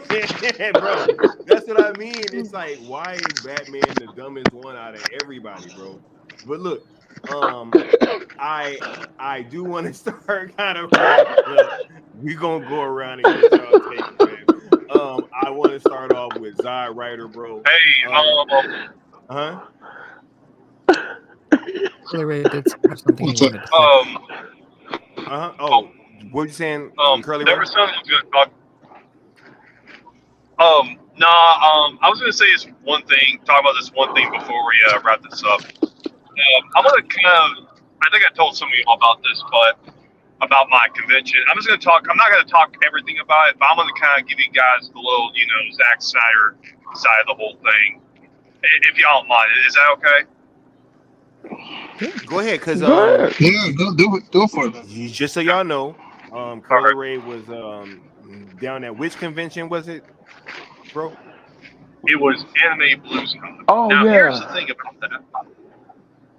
This is. I'm going to kind of down break there it down. So cosplaying this as is like. Jimmy from Rebel Moon. Oh, absolutely. Yep. And here's the thing about it. This is an anime convention, right? It wasn't the most crowded convention I went to. And I'm getting compliment after compliment after compliment after compliment from, yo, I recognize you. You're Jimmy from Rebel Moon. To, oh, your costume looks sick. I love your mask, bro. To someone yelling out in the hall, bro, like this. Hold up. He was like, Rebel Moon. Like really. I was like, yo, I had to get Curly Ray cameo. and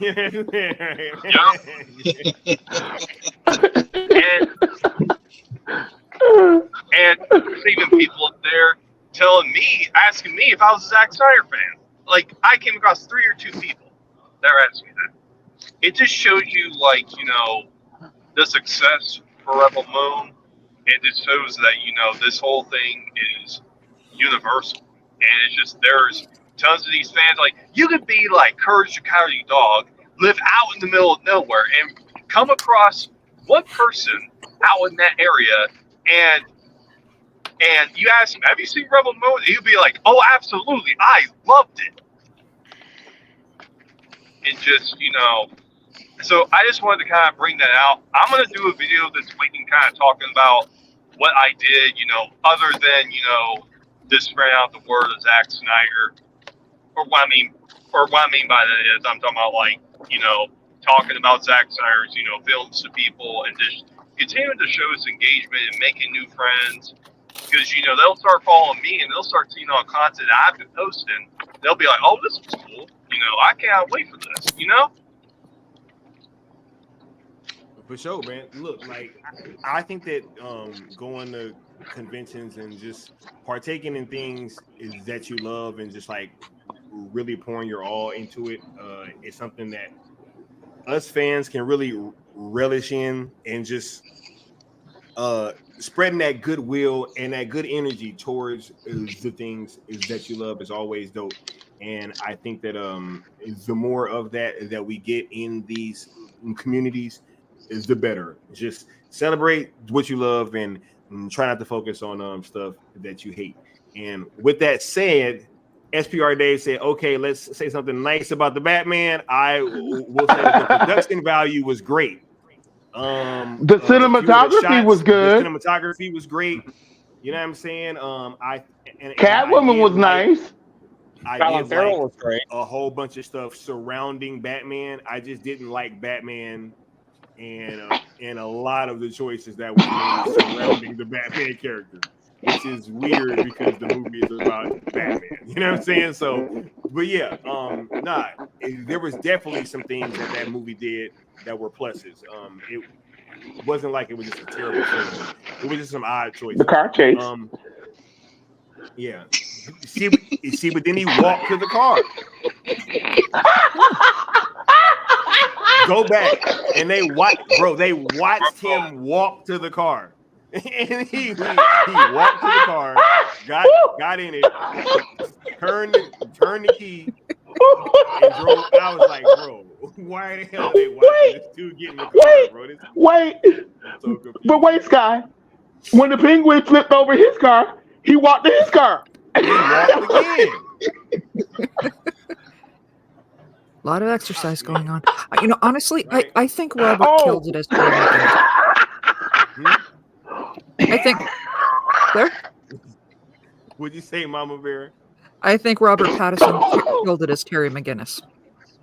He should have been Terry McGinnis. For sure.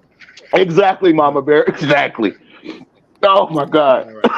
All right. Now we gotta start wrapping up though.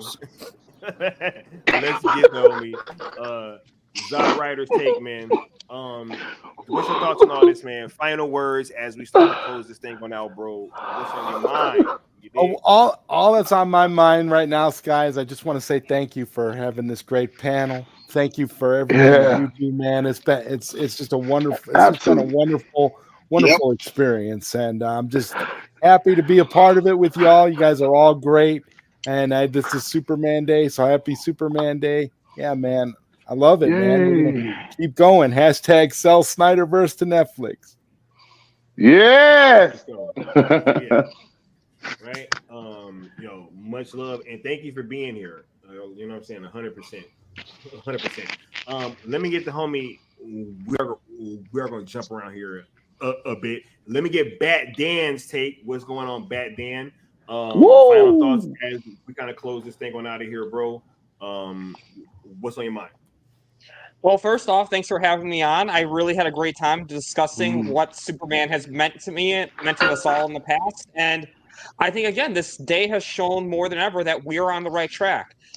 This will happen. So will happen. We will get the proper conclusion to the story that we love without stepping on any other iteration's toes. Because certain people were concerned about that, just a reminder. But Cavill is the blueprint. Snyder is the blueprint. You see so much of Snyder's influence after Man of Steel. You see it in Superman and Lois. You see it in My Adventures with Superman. You do see some of that Snyder influence, and I'm excited. And also, just want to show this since we were talking about it earlier. I got this for my birthday. Nice. That's a Superman. Hey. So is it the omnibus? Hold up. Go ahead and put that back up. There you go. Oh, okay, cool. Superman. Oh, wow. That's cool. Nice. That's sweet. Yep. Rocking that hashtag sales shirt. You know what I mean? Yeah. Yep.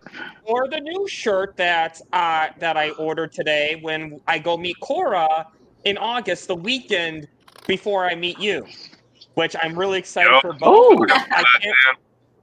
That cool I will table. be in Wow. LA.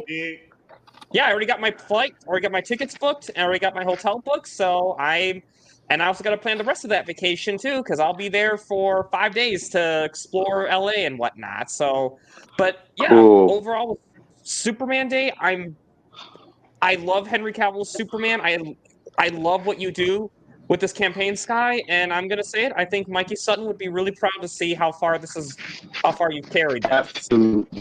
Absolutely. Man, I appreciate that, Bad Dan. That really means a lot to me, bro. Yeah, man. Rest in peace to the GOAT. You know what I'm saying? Yeah. Really miss Mikey. that dude, man. Yeah. Let me go ahead and jump around here a bit. Curly Ray, let me get your final take, man. As we kind of close this thing on out, bro. What's on your mind? Well, I do have a new video coming up Saturday about the convention. And I just wanted to thank you, man. I just want to thank you for everything you have done for this community. You know, you definitely changed our lives, including my own.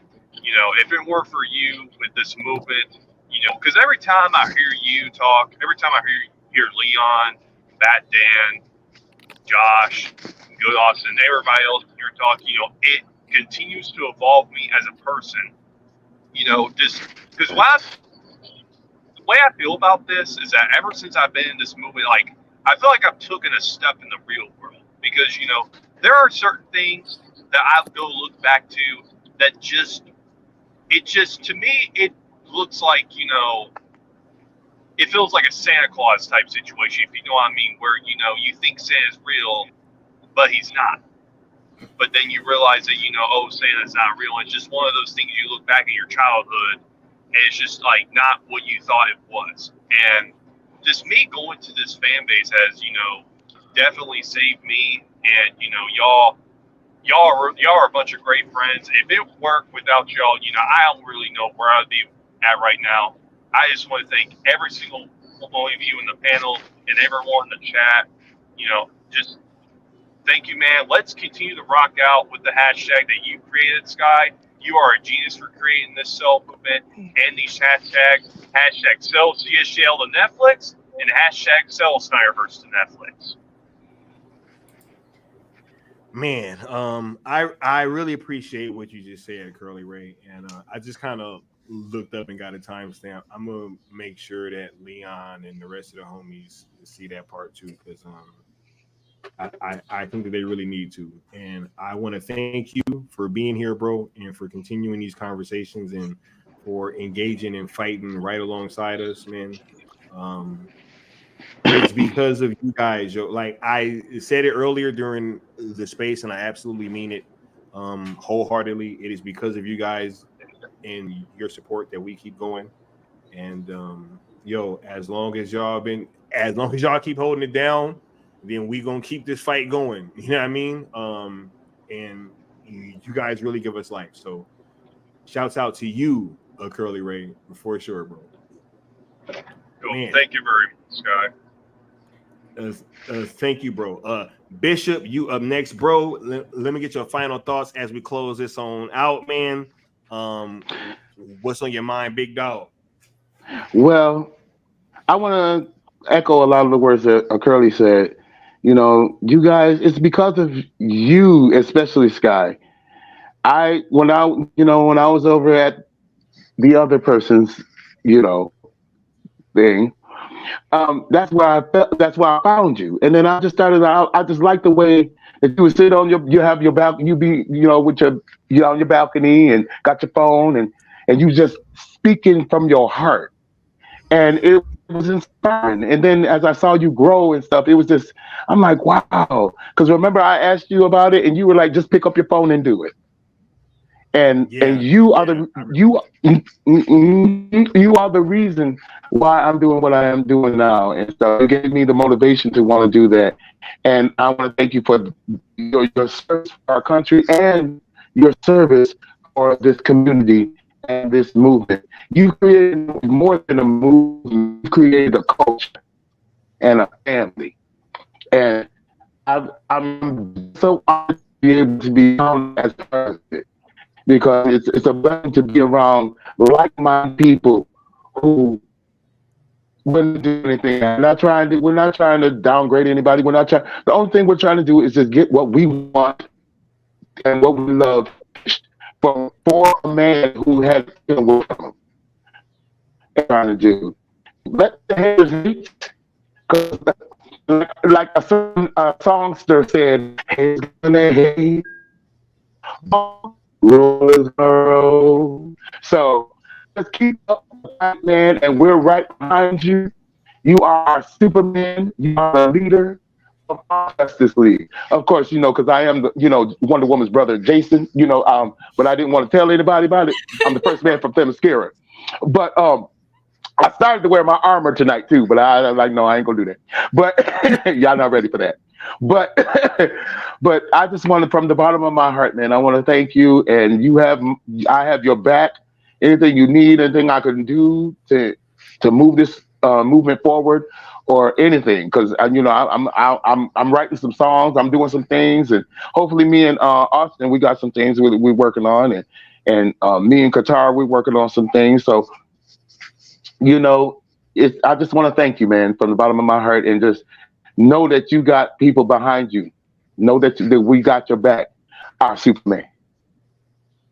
Hey, I appreciate that, Bishop, man. You already know, bro. it's been a long fight, and we've been trying to keep this thing going the right way. You know what I mean? And just being able to do that with you guys fighting with us is super dope. And one more thing, I have to do my bishoply duties to let you know. I know you've been struggling a while with your health and stuff like that. It's taken care of. Hey, I feel better. I do feel better.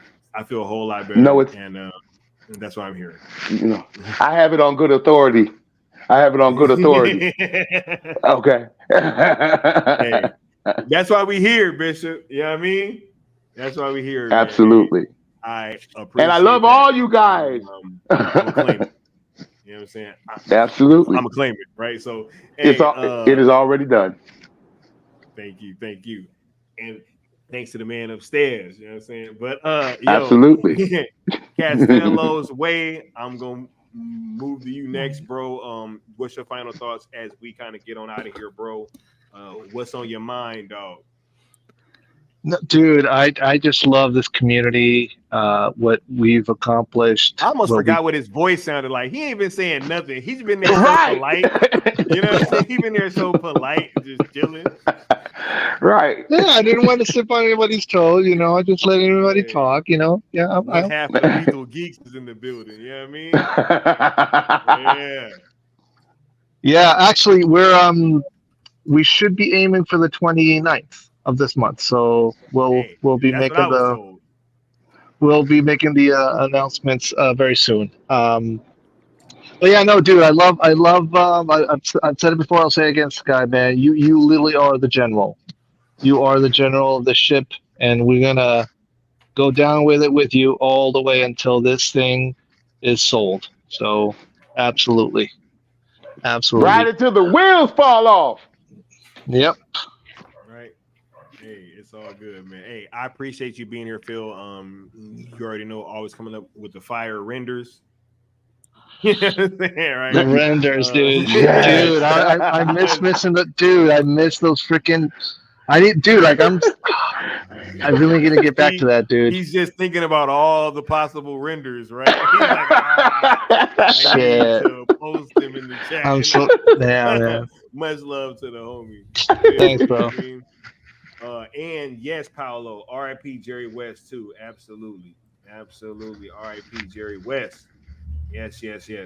But yo, thank you for being here, Phil. Sorry, no. Much love and appreciation, bro. Mama Bear, yo. Yeah. First of all, thank you so much for being here. You always class up the place each and every single time that you're on the platform. And can you kind of speak to what your final thoughts are as we're kind of closing out?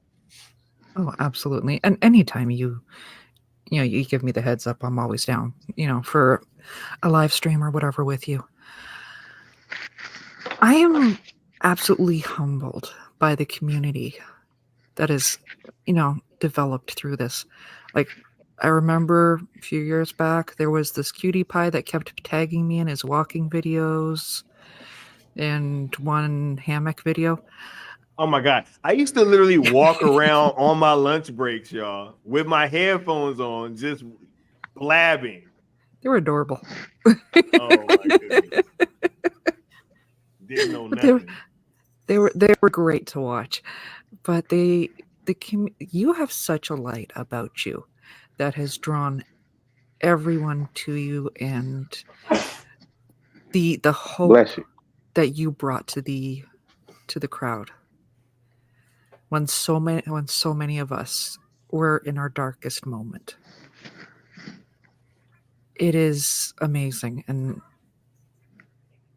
it's not your day, Kara. Stop it. You guys probably saw the cat. Yes, Kara Zoro is my one cat.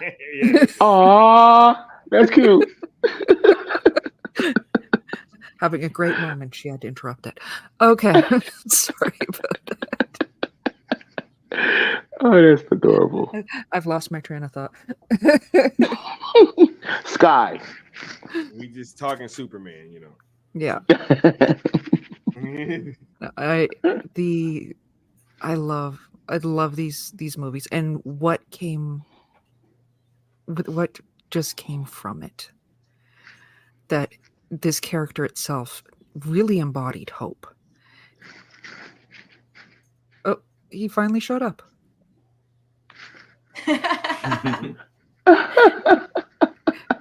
Integrity. We heard his signal. He did hear a signal after all. 101.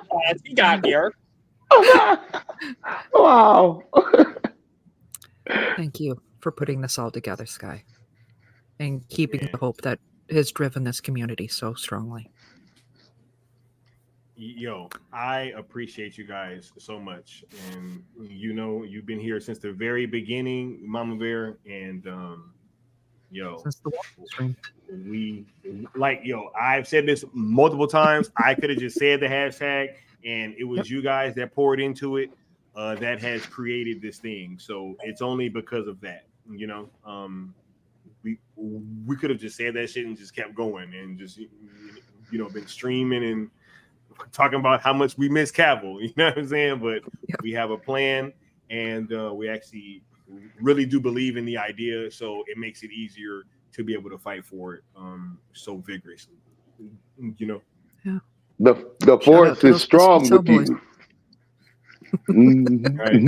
Man, look. Oh my God, I'm bugging out, y'all. I didn't expect this. We were supposed to be talking about Superman. Yeah, y'all about to start tearing up. What's going on right now? You deserve it, man. You deserve it. You are Superman, though. Yeah, absolutely. We're talking to Superman. We have that on video. Ray Fisher calling you Black Superman. Come on. Yep, it's Come official. on. That It's official. That did happen. Okay.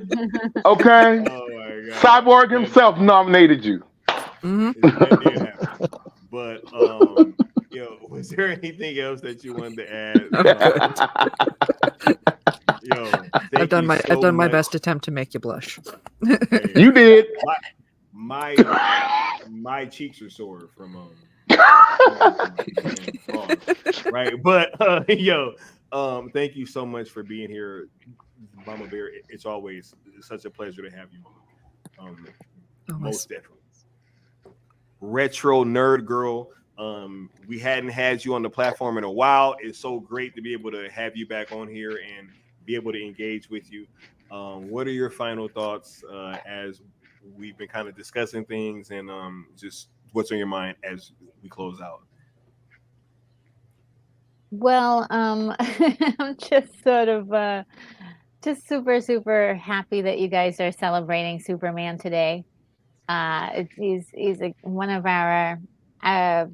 my favorite superheroes, and just really enjoy the tenacity that this community really has to just continue to fight for what they believe in. And I think, you put together this incredible hashtag that is just, it really says so much as to as far as guiding the way to possibly seeing this in the future. And so all the work that you guys have been doing, I wish I could do more. I just can't because of the nature of my situation and what I'm able to do. But what you guys are doing, what I can't do, and maybe millions of other people can't do, which is, really advocate for this movie as much as you guys do. And the movie or the franchise that we're kind of wanting to see continue with Zack Snyder helming it.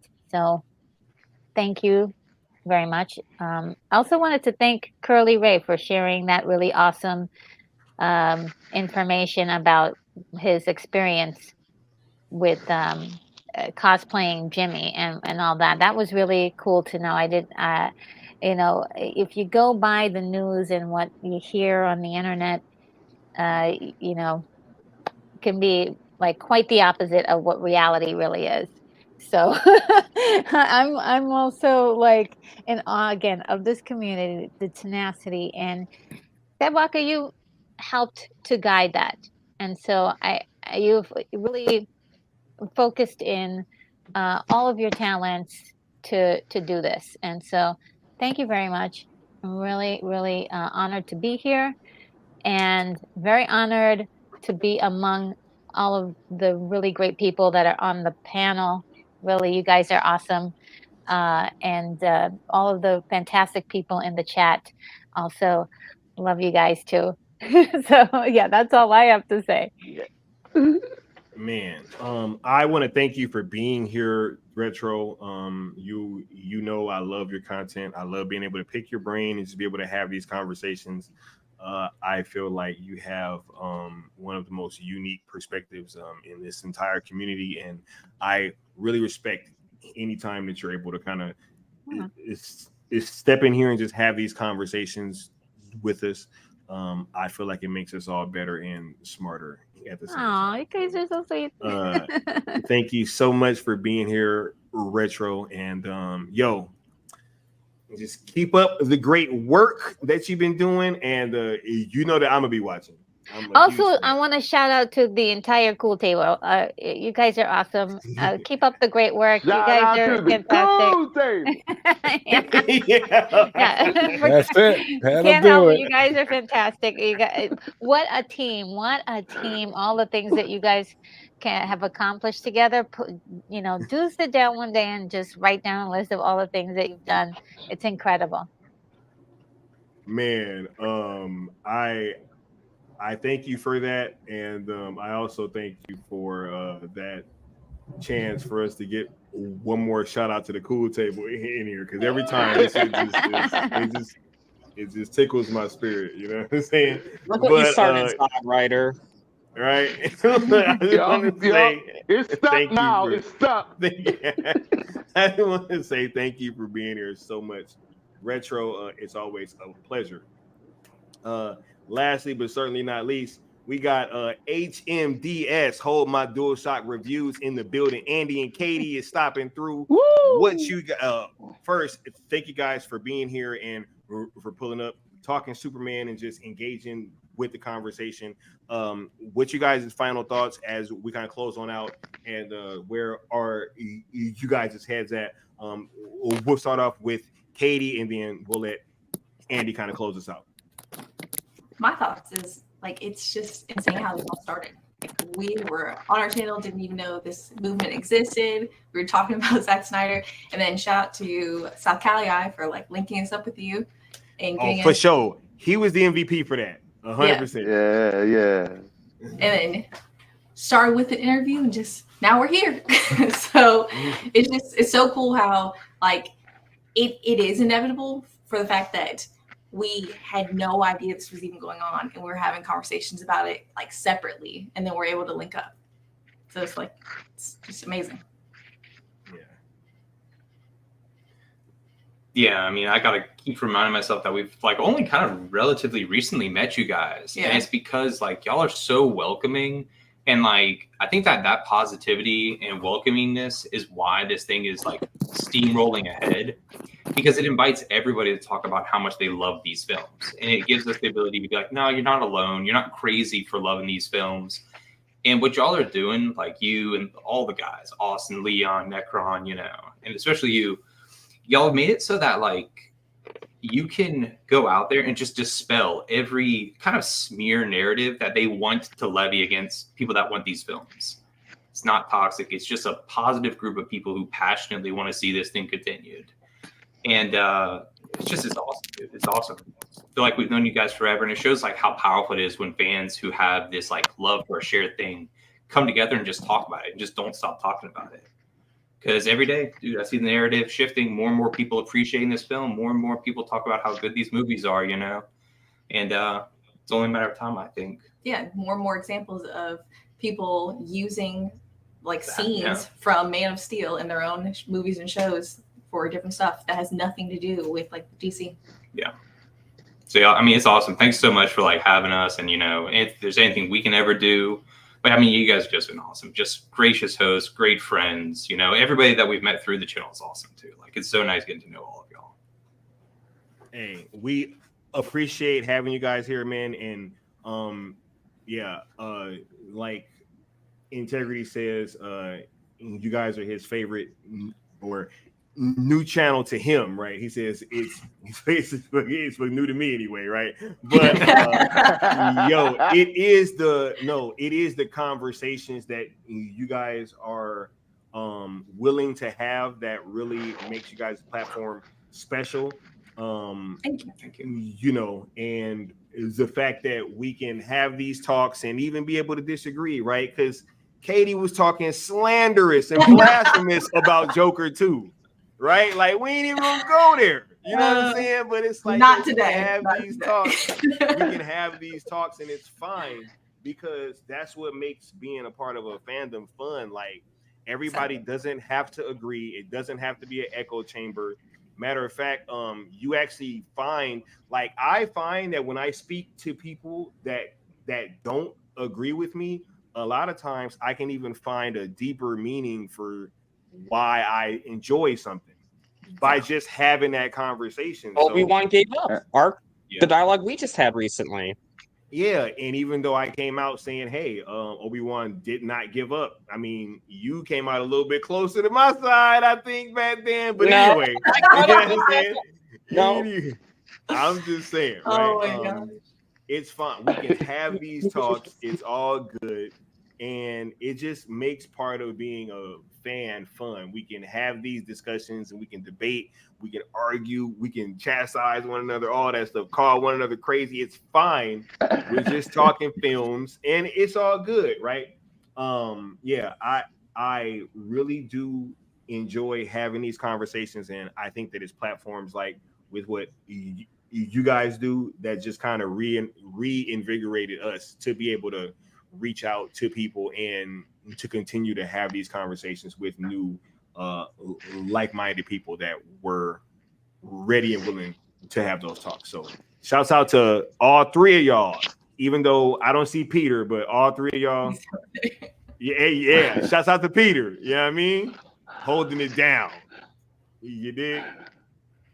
But wait, real quick, y'all. I did have a little bit of a surprise because I know I said that it What up, everybody? Yeah, shouts out to Peter. You know what I'm saying? I did have a surprise for y'all, right? Because Austin's here. You know what I mean? What's going on, Austin? Yeah. Right? What's up, Flash? What up, Austin? Austin. Austin. Yeah, What's the good, Flash. everybody? What's going on, man? What's up?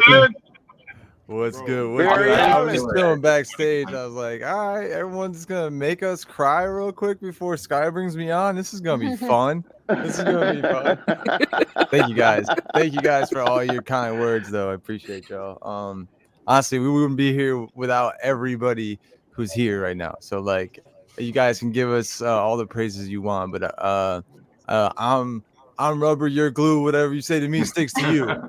Boom, right back at you guys. Like all that, all the appreciation really goes right back to you. I tell people all the time, like I'm a sponge, so I really have to curate the people I have around me, and I have to be specific about the time that I spend because we only have so much time on this earth. I think about that all the time. So to be able to be a part of the cool table and like Sky bringing us in, that's just like an accumulation of what was always going to lead us here. Like we were always going to end up in this spot no matter what. It's just like who was going to cultivate it, who was going to be the person to mold us into this spot. Because you need to pull the weeds, right? When something's hot, when it's greasy, when it's making all that money, when it tastes good and it smells good and it looks good, like everybody's going to be coming out to get some of that. But the thing is, when there's not a lot of that left, who's going to stick around to actually keep it going? Who's going to put the work in to try and make more of what that was? And a lot of people who are half-hearted, who just wanted a quick meal, like you could see them. Or you could see them get hungry and feel like they're starving because they have no hope, they have no faith, they're not real in their love of this work, so they falter, they flail around, and we have to go through that process in order to know who's a real Snyder fan and know who's not. Because when we get into the next phase of this thing, it's really when we're going to be eaten, because all the gates are going to be down. WB was like they you could look at that logo and might as well just be Golden Gates. Like, nah, we hold everybody. Bruh, every at time this. I see that, I just hear yippee dippy WB.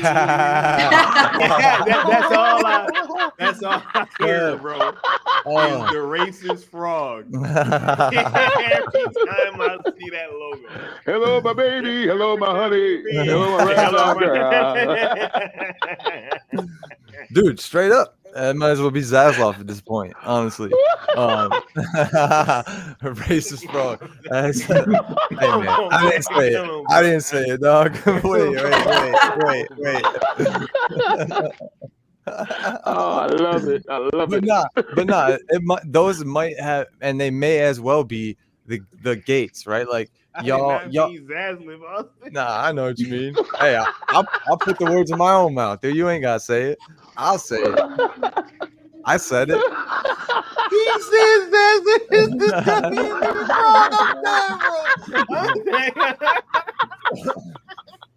He doesn't have shoes on, but I would say if the shoe was fit, wear it, bro.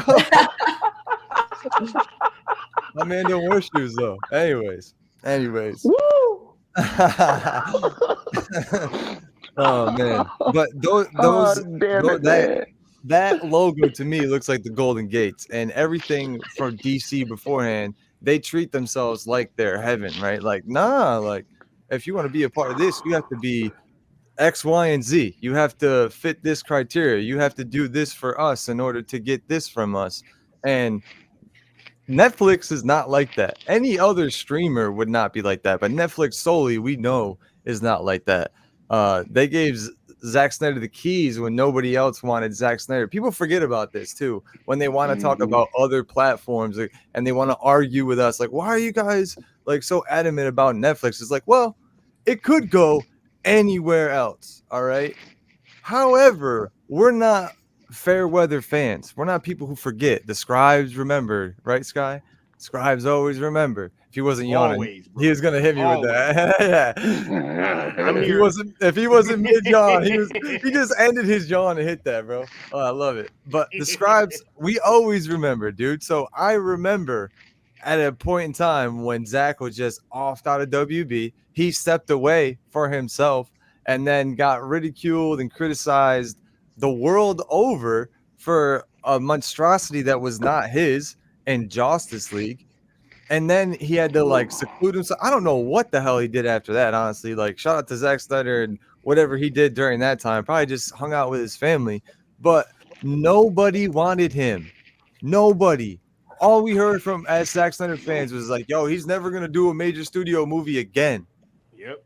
After Justice League. After the flop of Justice League that was not his. They told us time and time again, it's like, oh, it's over for Snyder. And what did Netflix do? Oh, they signed him on a first look original deal. It wasn't beggars or choosers. For Zack Snyder was like, for sports terms, he was Tom Brady for Tampa Bay. Like, oh shit, nobody wants you? Get over here. Like, sign right now. Sign here, please. They did 2 movies with him. He did 1 movie and produced another, and then they signed him to like a 10-year deal. We don't even. Yeah. It's not reported how much money that deal is, and I think it's because there isn't a cap on it. Part of that is he's mixed in merchandising and advertising money. He's on Fox promoting his movie. Like, where have you seen that before for a Netflix film? And people want to argue with us day and night about Netflix. It's like, do you have your eyes open? Do you remember what they did for him?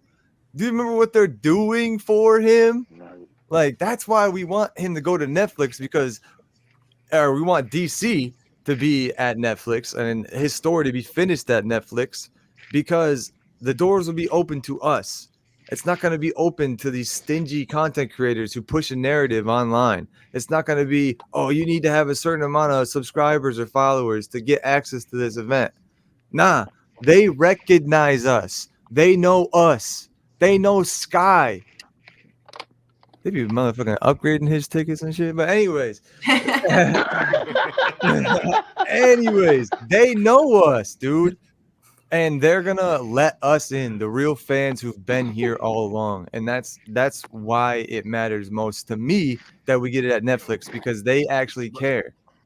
And they care about Zach, they care about his family, and it shows, and it's continuous to show. And guess what is coming on Netflix June 25th that me, Bat Dan, and Josh will be having a watch along for?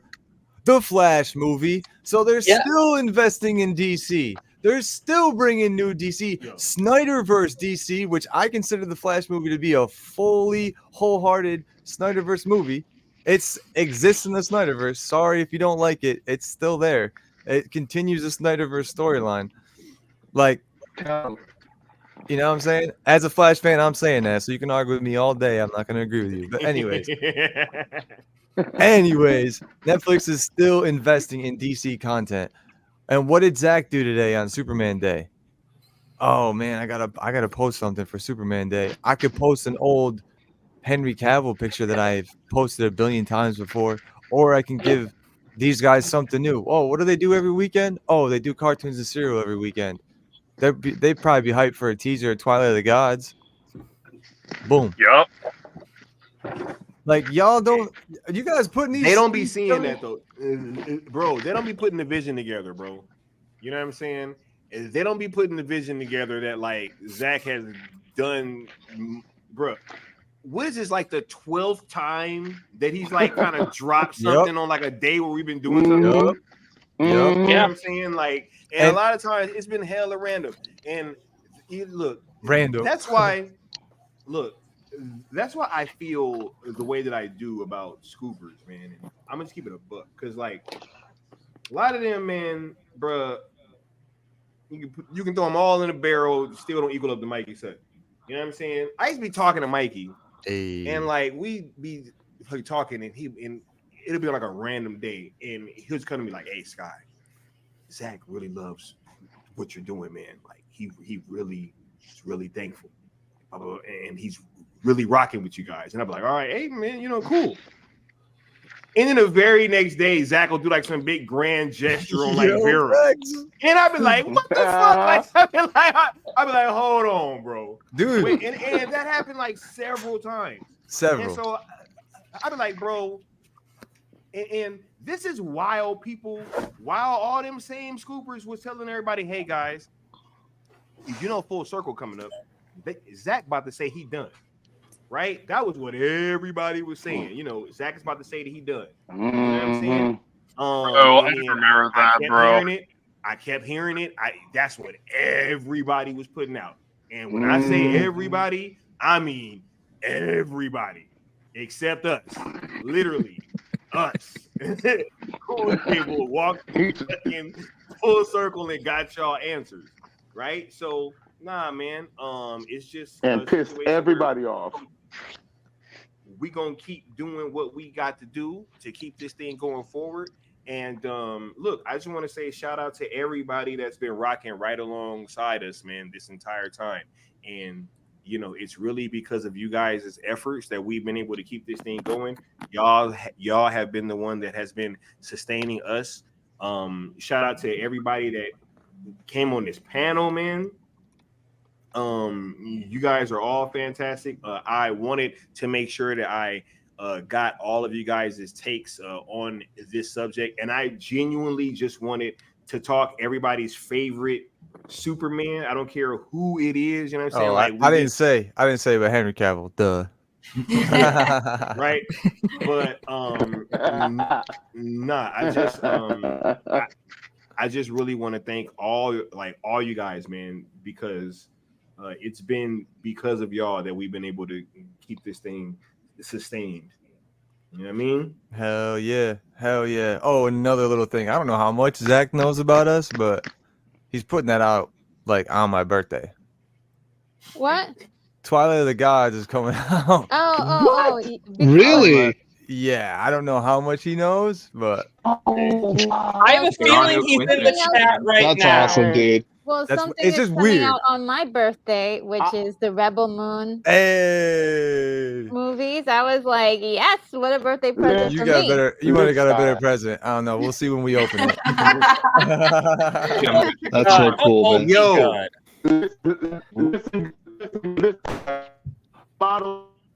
Oh, Bishop, you're cutting we got out.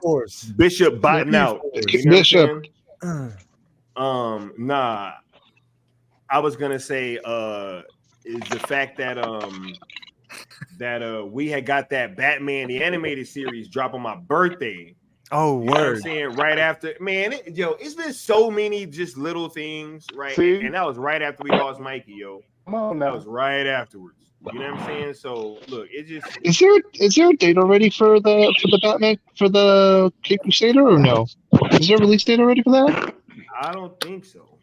No, we're talking about the animated series that was done in 2004. It was put out on Netflix. We watched all. Oh, No. Batman. No. Oh, we were okay, my talking bad. about the I'm Batman. No. When that happened, it was Batman the animated series, but it wasn't for us. Remember, it was in another country. yeah. Shout out to Brogu with the $2 super chat saying great stream. I love all you guys, man. Thank you for the support, bro. We are about to close this thing on down because I do got to get out of here. But man, much love to all y'all. I want to once again thank everybody that appeared on the panel. Right, this was a great stream. It was so great to talk Superman with all y'all. And look, just real quick, everybody, lightning, go around and promote what y'all got coming up, starting with Austin and be moving his eye and just go around the horn real quick. Good entertainment that's coming. All good entertainment. AGE. Everything I'm doing for the Cool Table, you see it everywhere. So just follow Sky, follow Leon, follow Stino.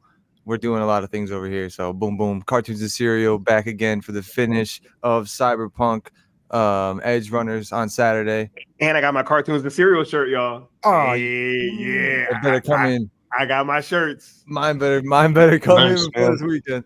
And we got a little something to play before we get out of here. So don't go anywhere. All right, for sure. Zod, what you got coming up? Oh well, Mama Bear and I got a watch party coming up towards the end of the month for Beverly Hills Cop 2. So we'll be doing some more engagement in preparation for Netflix, which will be doing. Is that on Beverly Hills Netflix? Cop 4. I don't think it is, unfortunately. Beverly Hills Cop 2, I think is through Paramount. I actually really like Beverly Hills Cop 2. Actually, I think they were showing it for free on YouTube. Maybe I could be wrong. Yeah, well, it's definitely on. It's definitely streaming through Paramount. But we are going to do that watch party. And last thing I got to say is shout out to the Cool Table. Shout out to you, Zod. Shout out to you, dude. Hey, Thank you for that. Oh, gem. What a gem, Oh dude. my God. The gift that keeps on giving. Thank you, Zod. Right? Appreciate that. Bad Dan, what you got coming up, bro?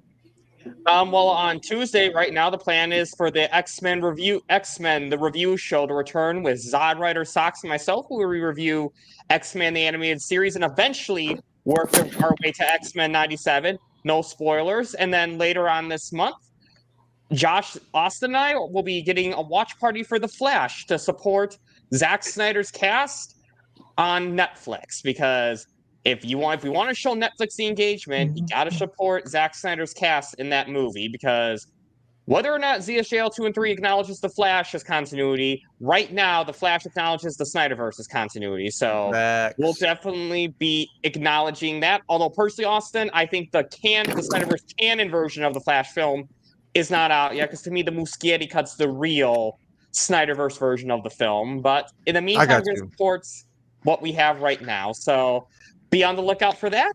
Thank you again, Sky, for having me on. I love this community. And on that note, have a fantastic day. Shout out to Bad Dan, you dig? Mama Bear Art Dog, what you got coming up? Let the people know with your this is going to take a minute. Go ahead. Oh no. Of course, Go ahead. baby. No. This is going to take a minute. This week, Saturday, I am going to be joining Mad Max on his channel with, of course, Brucifer. Sundays, as always, I am... Shout out to Brucifer. Absolutely. And shout out to Necron for introducing us. Sundays, always with Machini Draws, where we just hang out, we do some drawing, and we discuss usually whatever travesty is befallen the gaming community. And again, Mondays back with Brucifer, and Tuesdays, if you have not seen our Gargoyles discussion, me and Retro Nerd Girl, they are catch up because we are coming to a massive episode this next Tuesday. Oh yeah. Massive. I just want to say real quick. Massive. Every time you bring up that show, I think about it. When I was a little kid, I used to double check Gargoyles every fucking time because of that show. Just wanted you guys to know. I grew up as a little kid in the 90s when that came out, so I was like, I had to double take every single one. I was like, yo, I know who you are, dude. I know you. This episode or series of episodes that we're covering is by far my favorite of the entire series. And I kept saying to her, wait till we get to this one. Well, we are finally at it.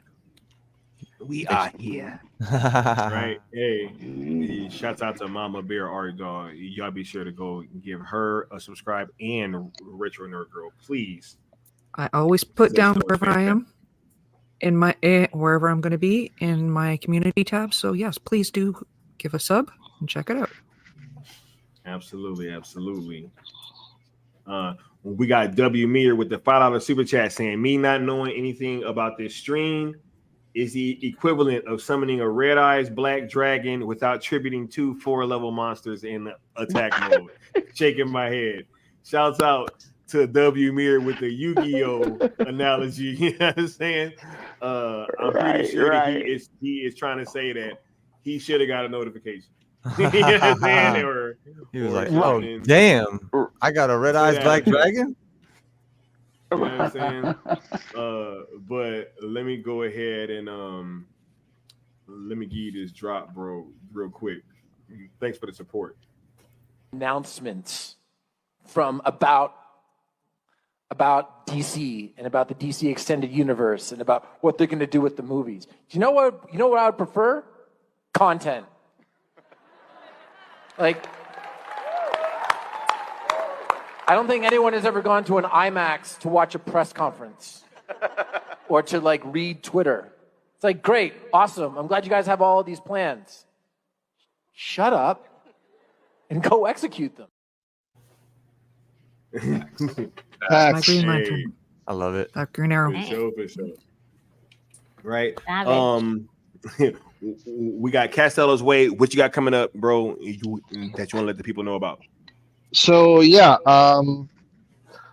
as I said earlier, Lethal Geeks podcast will be premiering on the 29th, so we'll be making the official announcements next week. Charles Austin and I are already working on getting that ready. What else? Oh, dude, I'm actually doing something very special for myself this month. I found out from my local comic book shop that there are screening Watchmen and 300 in a local movie theater near my house. Oh, so yeah, I'm going. I saw that, bro. So I'm going. I'm going this. Is it Friday? Yeah, I'm going this Saturday to go watch Watchmen, and on the 28th, 300. And mind you, I've never seen Watchmen in the theater. I never did. So this is going to be my one opportunity to watch it in the theater. So I'm definitely going to enjoy that and watch some cinema. Miss the beginning scene then. If it's your first time seeing it in the theater, do not miss that beginning scene with the comedian. Oh, hell bro. no. And you know what? And this is something also that I forgot to mention, that Snyder was so ahead of his time with the movies, man. Yeah. So ahead of his time, because at that time I wasn't too much to the Watchmen, so I never appreciated it the way I do now that I'm older. But that pretty much says that, yeah, a lot of people are digging his stuff and they're inspired by what he's done. Yeah. So I mean, Oh, he 100%. is the freaking blueprint. So He yeah, is. I'm definitely gonna go check that out. Can't get over that fact. You can dread it, run from it. Destiny still arrives. Or shall I say, Amen. I have. You know what I'm saying? Bishop, what you got coming up next, bro?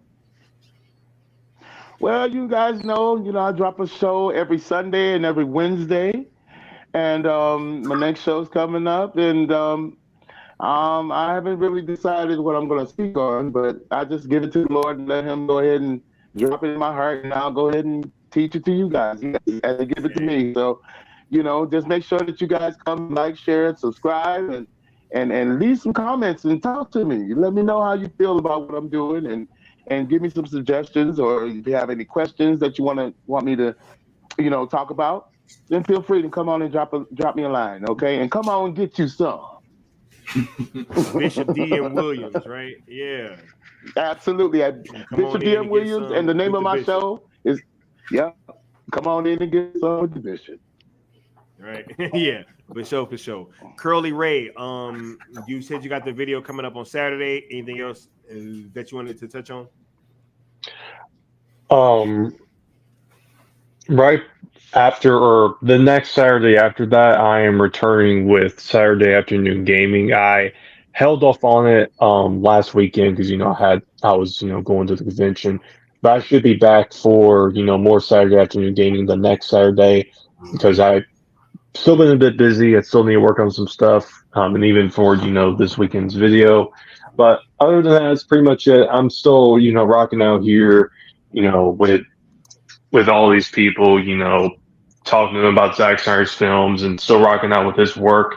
And I can't wait, man. I can't wait for those director's cuts. I'm definitely going to be watching it with a friend of mine and also, checking out Twilight of the Gods as well. So shout out to everyone here, and I hope everyone has a wonderful night.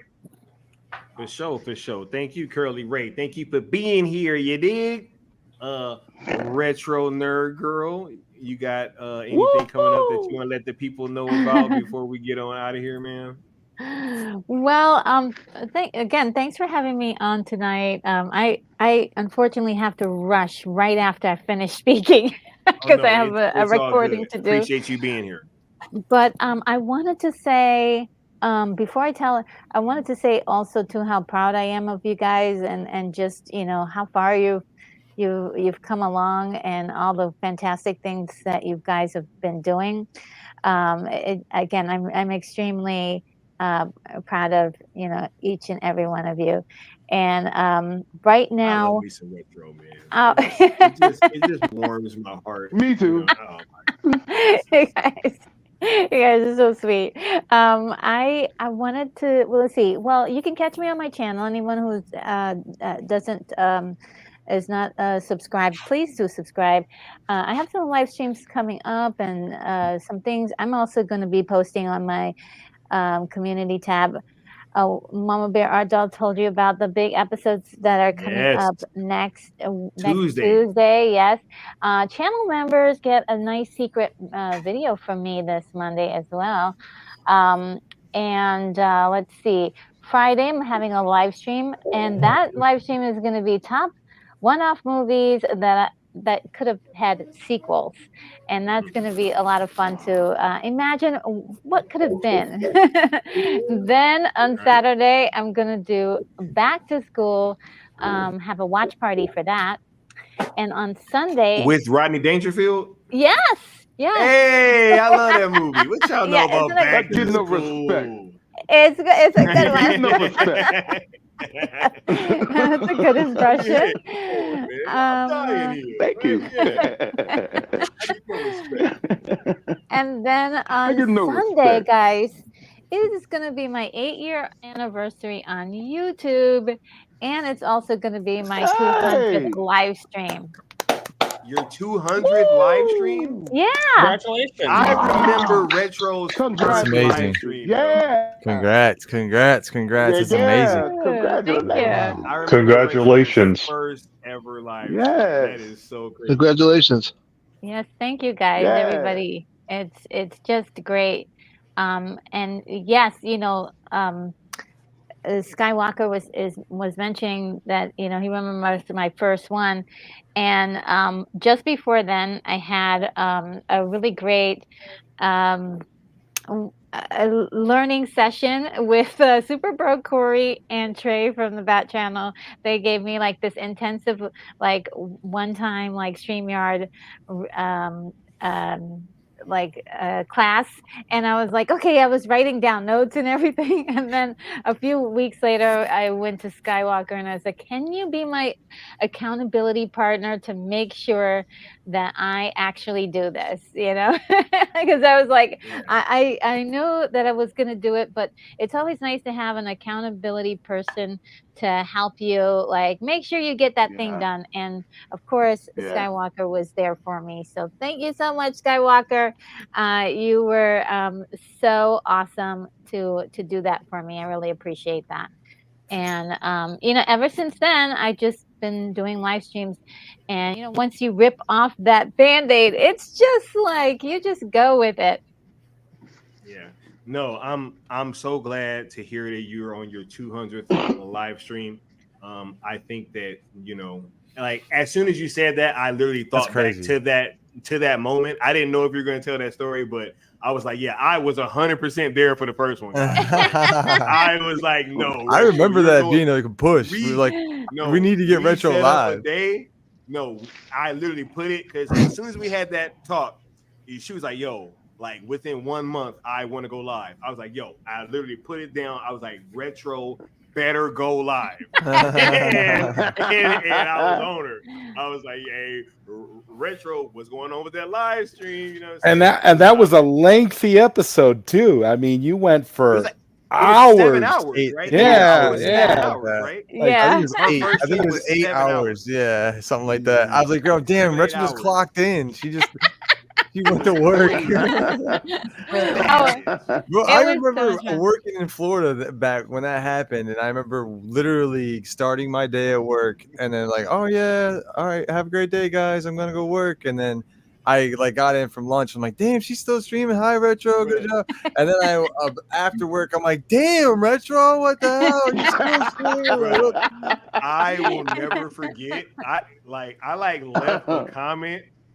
And I came back like 2-3 hours later, and she was still not to my comment. Like she was at 2-3 hours later, she was still like at the very top in like the first group of comments. I remember. I was reading every single last comment because and it was you a lot of like fun. 100 people watching you too on your first live stream. I'm like, oh man, it was an absurd amount of people. It was an absurd amount of comments, and she went That's so cool. every single last one of them. Yeah, and it was that's so hilarious cool. because I was for sure trying to get her to read that comment, and I was like, man, this is not gonna happen today. but yo, thank you for being here, Retro. It's always love and appreciation whenever you're able to make it on the platform, right? My pleasure. Sin Havoc says legendary first stream, right? Oh, thank you. Oh man. And then right after that, we got the homie, the Mr. Nobody with the $5 super chat saying, shout out to the cool table. Bro, I can't do this. Cool table. Everybody shout out to the cool table. Guys. That's right. Great That's engagement right. stream, and nice to see faces to names. What's up, Mama Bear, Bishop, and Good Austin. Hey, shout out to Mr. What's Nobody. good? Hey, Mr. Nobody. Hey. What's up, Mr. Nobody? What's up, man? Low key, Mr. Nobody. Shout out to you, bro. We talked before. I know Mr. Nobody. Y'all might have to mute y'all headphones for a second because I'm about to give him a drop that I know that he gonna rock with, but it's a little loud. You dig? Go ahead. Stand by.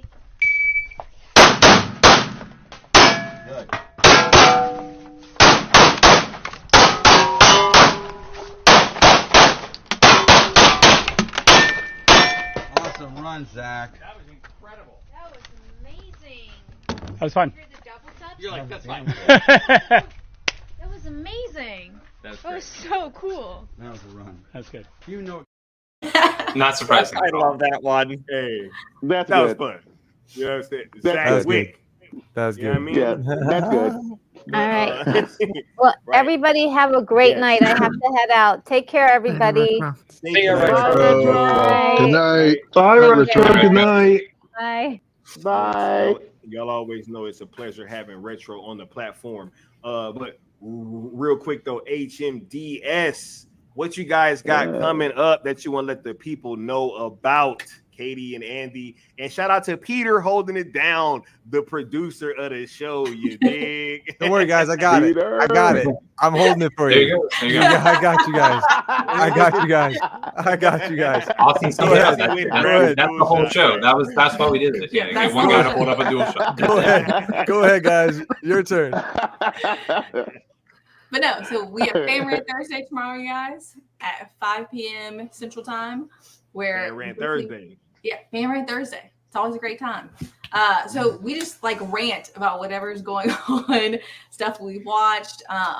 We allow everyone in the comments To post put up, their rants in there too. yeah, post up topics they want to talk about. What? Real quick, guys, because I be popping up on Fan Rant Thursday. I love going over there. I love the conversations. I'm gonna let y'all know now. I have not seen the Acolyte episode 3. No, I haven't watched episode 3. Come but on.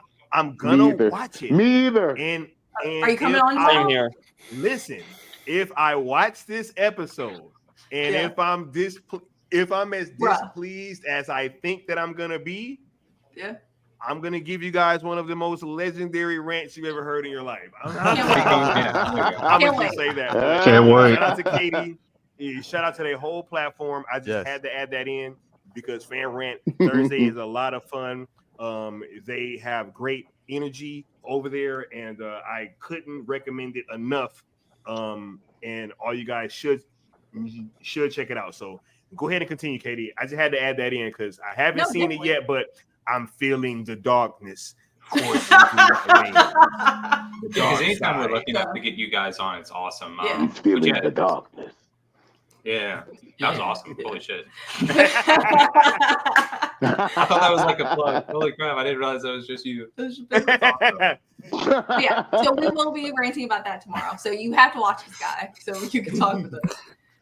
And then on Mondays, we have Catch Up Monday, where we just go over the stuff from the weekend that we missed and talk with everybody. We also have a Discord that people can join, where we post different stuff like memes, conversations, talk to people when we're not on our live streams or on the channel. Yep, And then daily people videos, yeah. post stuff in there but that they want to talk about ahead of time for our live streams. And then, yeah, we post daily videos about really everything, movies, shows, video games that we want to talk about, that we want to discuss.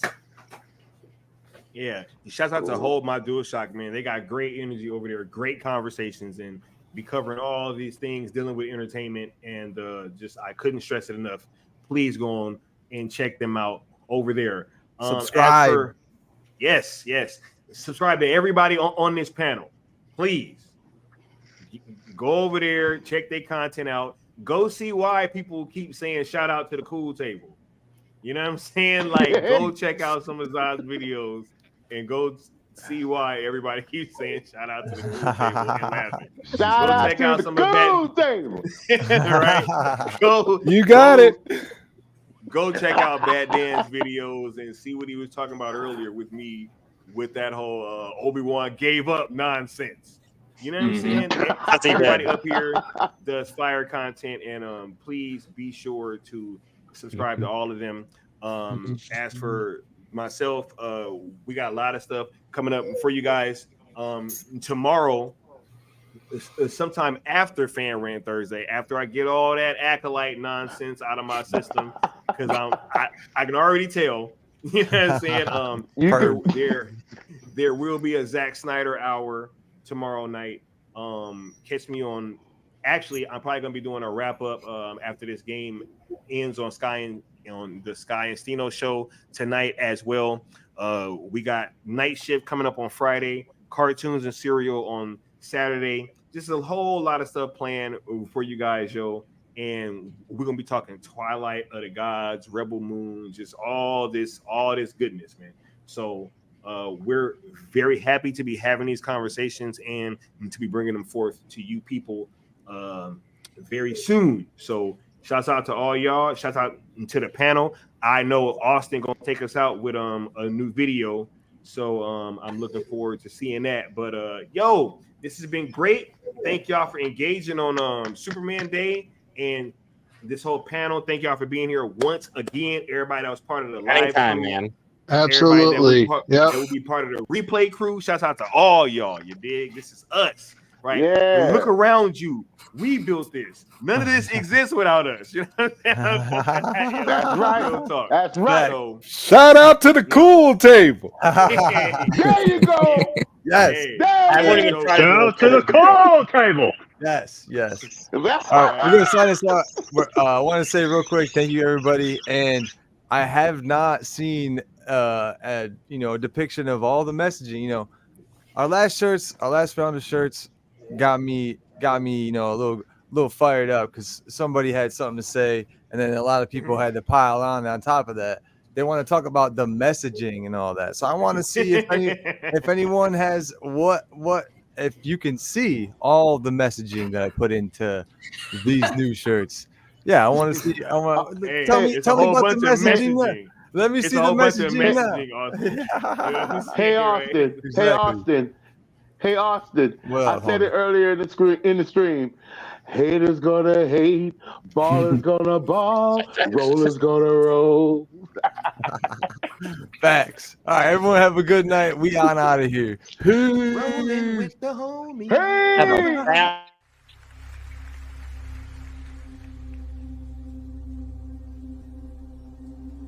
Now, You let them handcuff you? Wouldn't be much of a surrender if I resisted. And if it makes them feel more secure, then all the better for it.